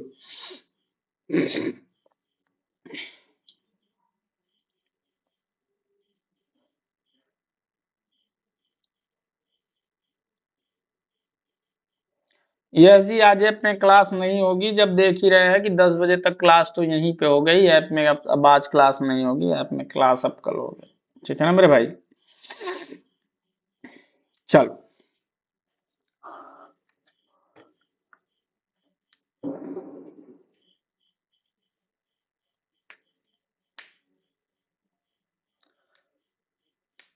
तो क्या होगा, four hand net shot, forehand net shot होगा, और बैक हैंड ड्राइव क्या होगा, बैक हैंड ड्राइव यह भी होता। अब ये फोर हैंड नेट शॉट और बैक हैंड कैसे होता है। फोर हैंड नेट शॉट जो होता है यहाँ पे, फोर हैंड नेट शॉट क्या होता है, जो ऊपर से शॉट मारते हैं। मतलब क्या, जैसे जब तुम सर्विस करने जाओगे ना, तो एक देखोगे तो एक नीचे से जैसे फ्लिक होता है ना, उसको बोलते हैं। एक होता है सीधे मारते हैं, और एक होता है बैक जाके शॉट मारते हैं। तो जो बैक जाके शॉट मारते हैं, एक जैसे कि इस तरीके से मारे, तो उसको बोलते हैं फोर हैंड। और एक जो बैक जाके शॉट मारते हैं, मतलब कि जैसे आ रहा है नीचे, जब कमर के नीचे होती है, तब वहां पे क्या लगाते हैं हम, बैक हैंड शॉट लगाते हैं। क्या लगाते हैं, बैक हैंड शॉट लगाते हैं। जब कमर से नीचे आती है कॉक, तब हम लगाते हैं। और जब वही शटल जो होती है वह ऊपर आती है, जब वही शटल कॉक जो है आपके ऊपर आती है, तब वहां पे फोर हैंड शॉट लगाते हैं। फिर साइड थ्रो नहीं, फॉरवर्ड थ्रो, फॉरवर्ड ड्राइव बिल्कुल नहीं। ठीक है ना, तो याद रखना क्या होगा, ए और बी होगा, और यही आपका आंसर होगा। तो आज की क्लास को यहीं तक रखेंगे। जो लोग नए हैं वो चैनल को सब्सक्राइब कर लें। इसकी पीडीएफ पाने के लिए आप लोग टेलीग्राम चैनल को ज्वाइन कर लें। इसके अलावा व्हाट्सएप चैनल को भी आप लोग ज्वाइन कर लें। साथ ही साथ जो लोग हमारे साथ जुड़ना चाहते हैं, जो 2025 की तैयारी करना चाहते हैं, जिनका भी बीपीएड कंप्लीट हुआ है, जो चाहते हैं 2025 में आने वाली सभी वैकेंसियों की हम तैयारी करें, उनके लिए लक्ष्य फाउंडेशन बैच है, वो लक्ष्य फाउंडेशन बैच को ज्वाइन कर सकते हैं। जो state, NVS, KVS, GIC, TGT, PGT, ELT, MRS, UKLT, D triple SB, BPSC, इन सब के लिए है, जो कि आपकी 2025 में जितनी भी वैकेंसियां आने वाली हैं उन सब की तैयारी के लिए। इसके साथ ही साथ स्वतंत्रता बैच भी आप ज्वाइन कर सकते हैं, जिसमें आपका टीजीटी हुआ, पीजीटी हुआ, जीआईसी हुआ, आपका KVS, NVR, D triple SB, UKLT, इन सब सारी कोर्सों से जुड़े हुए हैं। और इनसे जुड़ी जानकारी के लिए आप 9628959237 पे या 8318489291 पे संपर्क कर सकते हैं हमारे साथ। हमारी संस्था आपसे संपर्क कर लेगी। तो आज की क्लास को यहीं तक रखते हैं, कल फिर आप लोगों से मुलाकात करेंगे, तब तक के लिए लेंगे विदा। थैंक यू, जय हिंद, जय भारत, खुश रहिए, स्वस्थ रहिए। ठीक, तो आज की क्लास को यहीं तक, शुभ रात्रि, थैंक यू, धन्यवाद। क्लास कैसी लगी बताइएगा जरूर, अगर क्लास अच्छी लगी हो तो वीडियो को शेयर जरूर कर दीजिएगा। ज्यादा तक लोगों तक पहुंचाएंगे तो ज्यादा से ज्यादा लोगों को इसका बेनिफिट मिलेगा। तो चलिए आज की क्लास को यहीं तक रखते हैं, थैंक यू, धन्यवाद।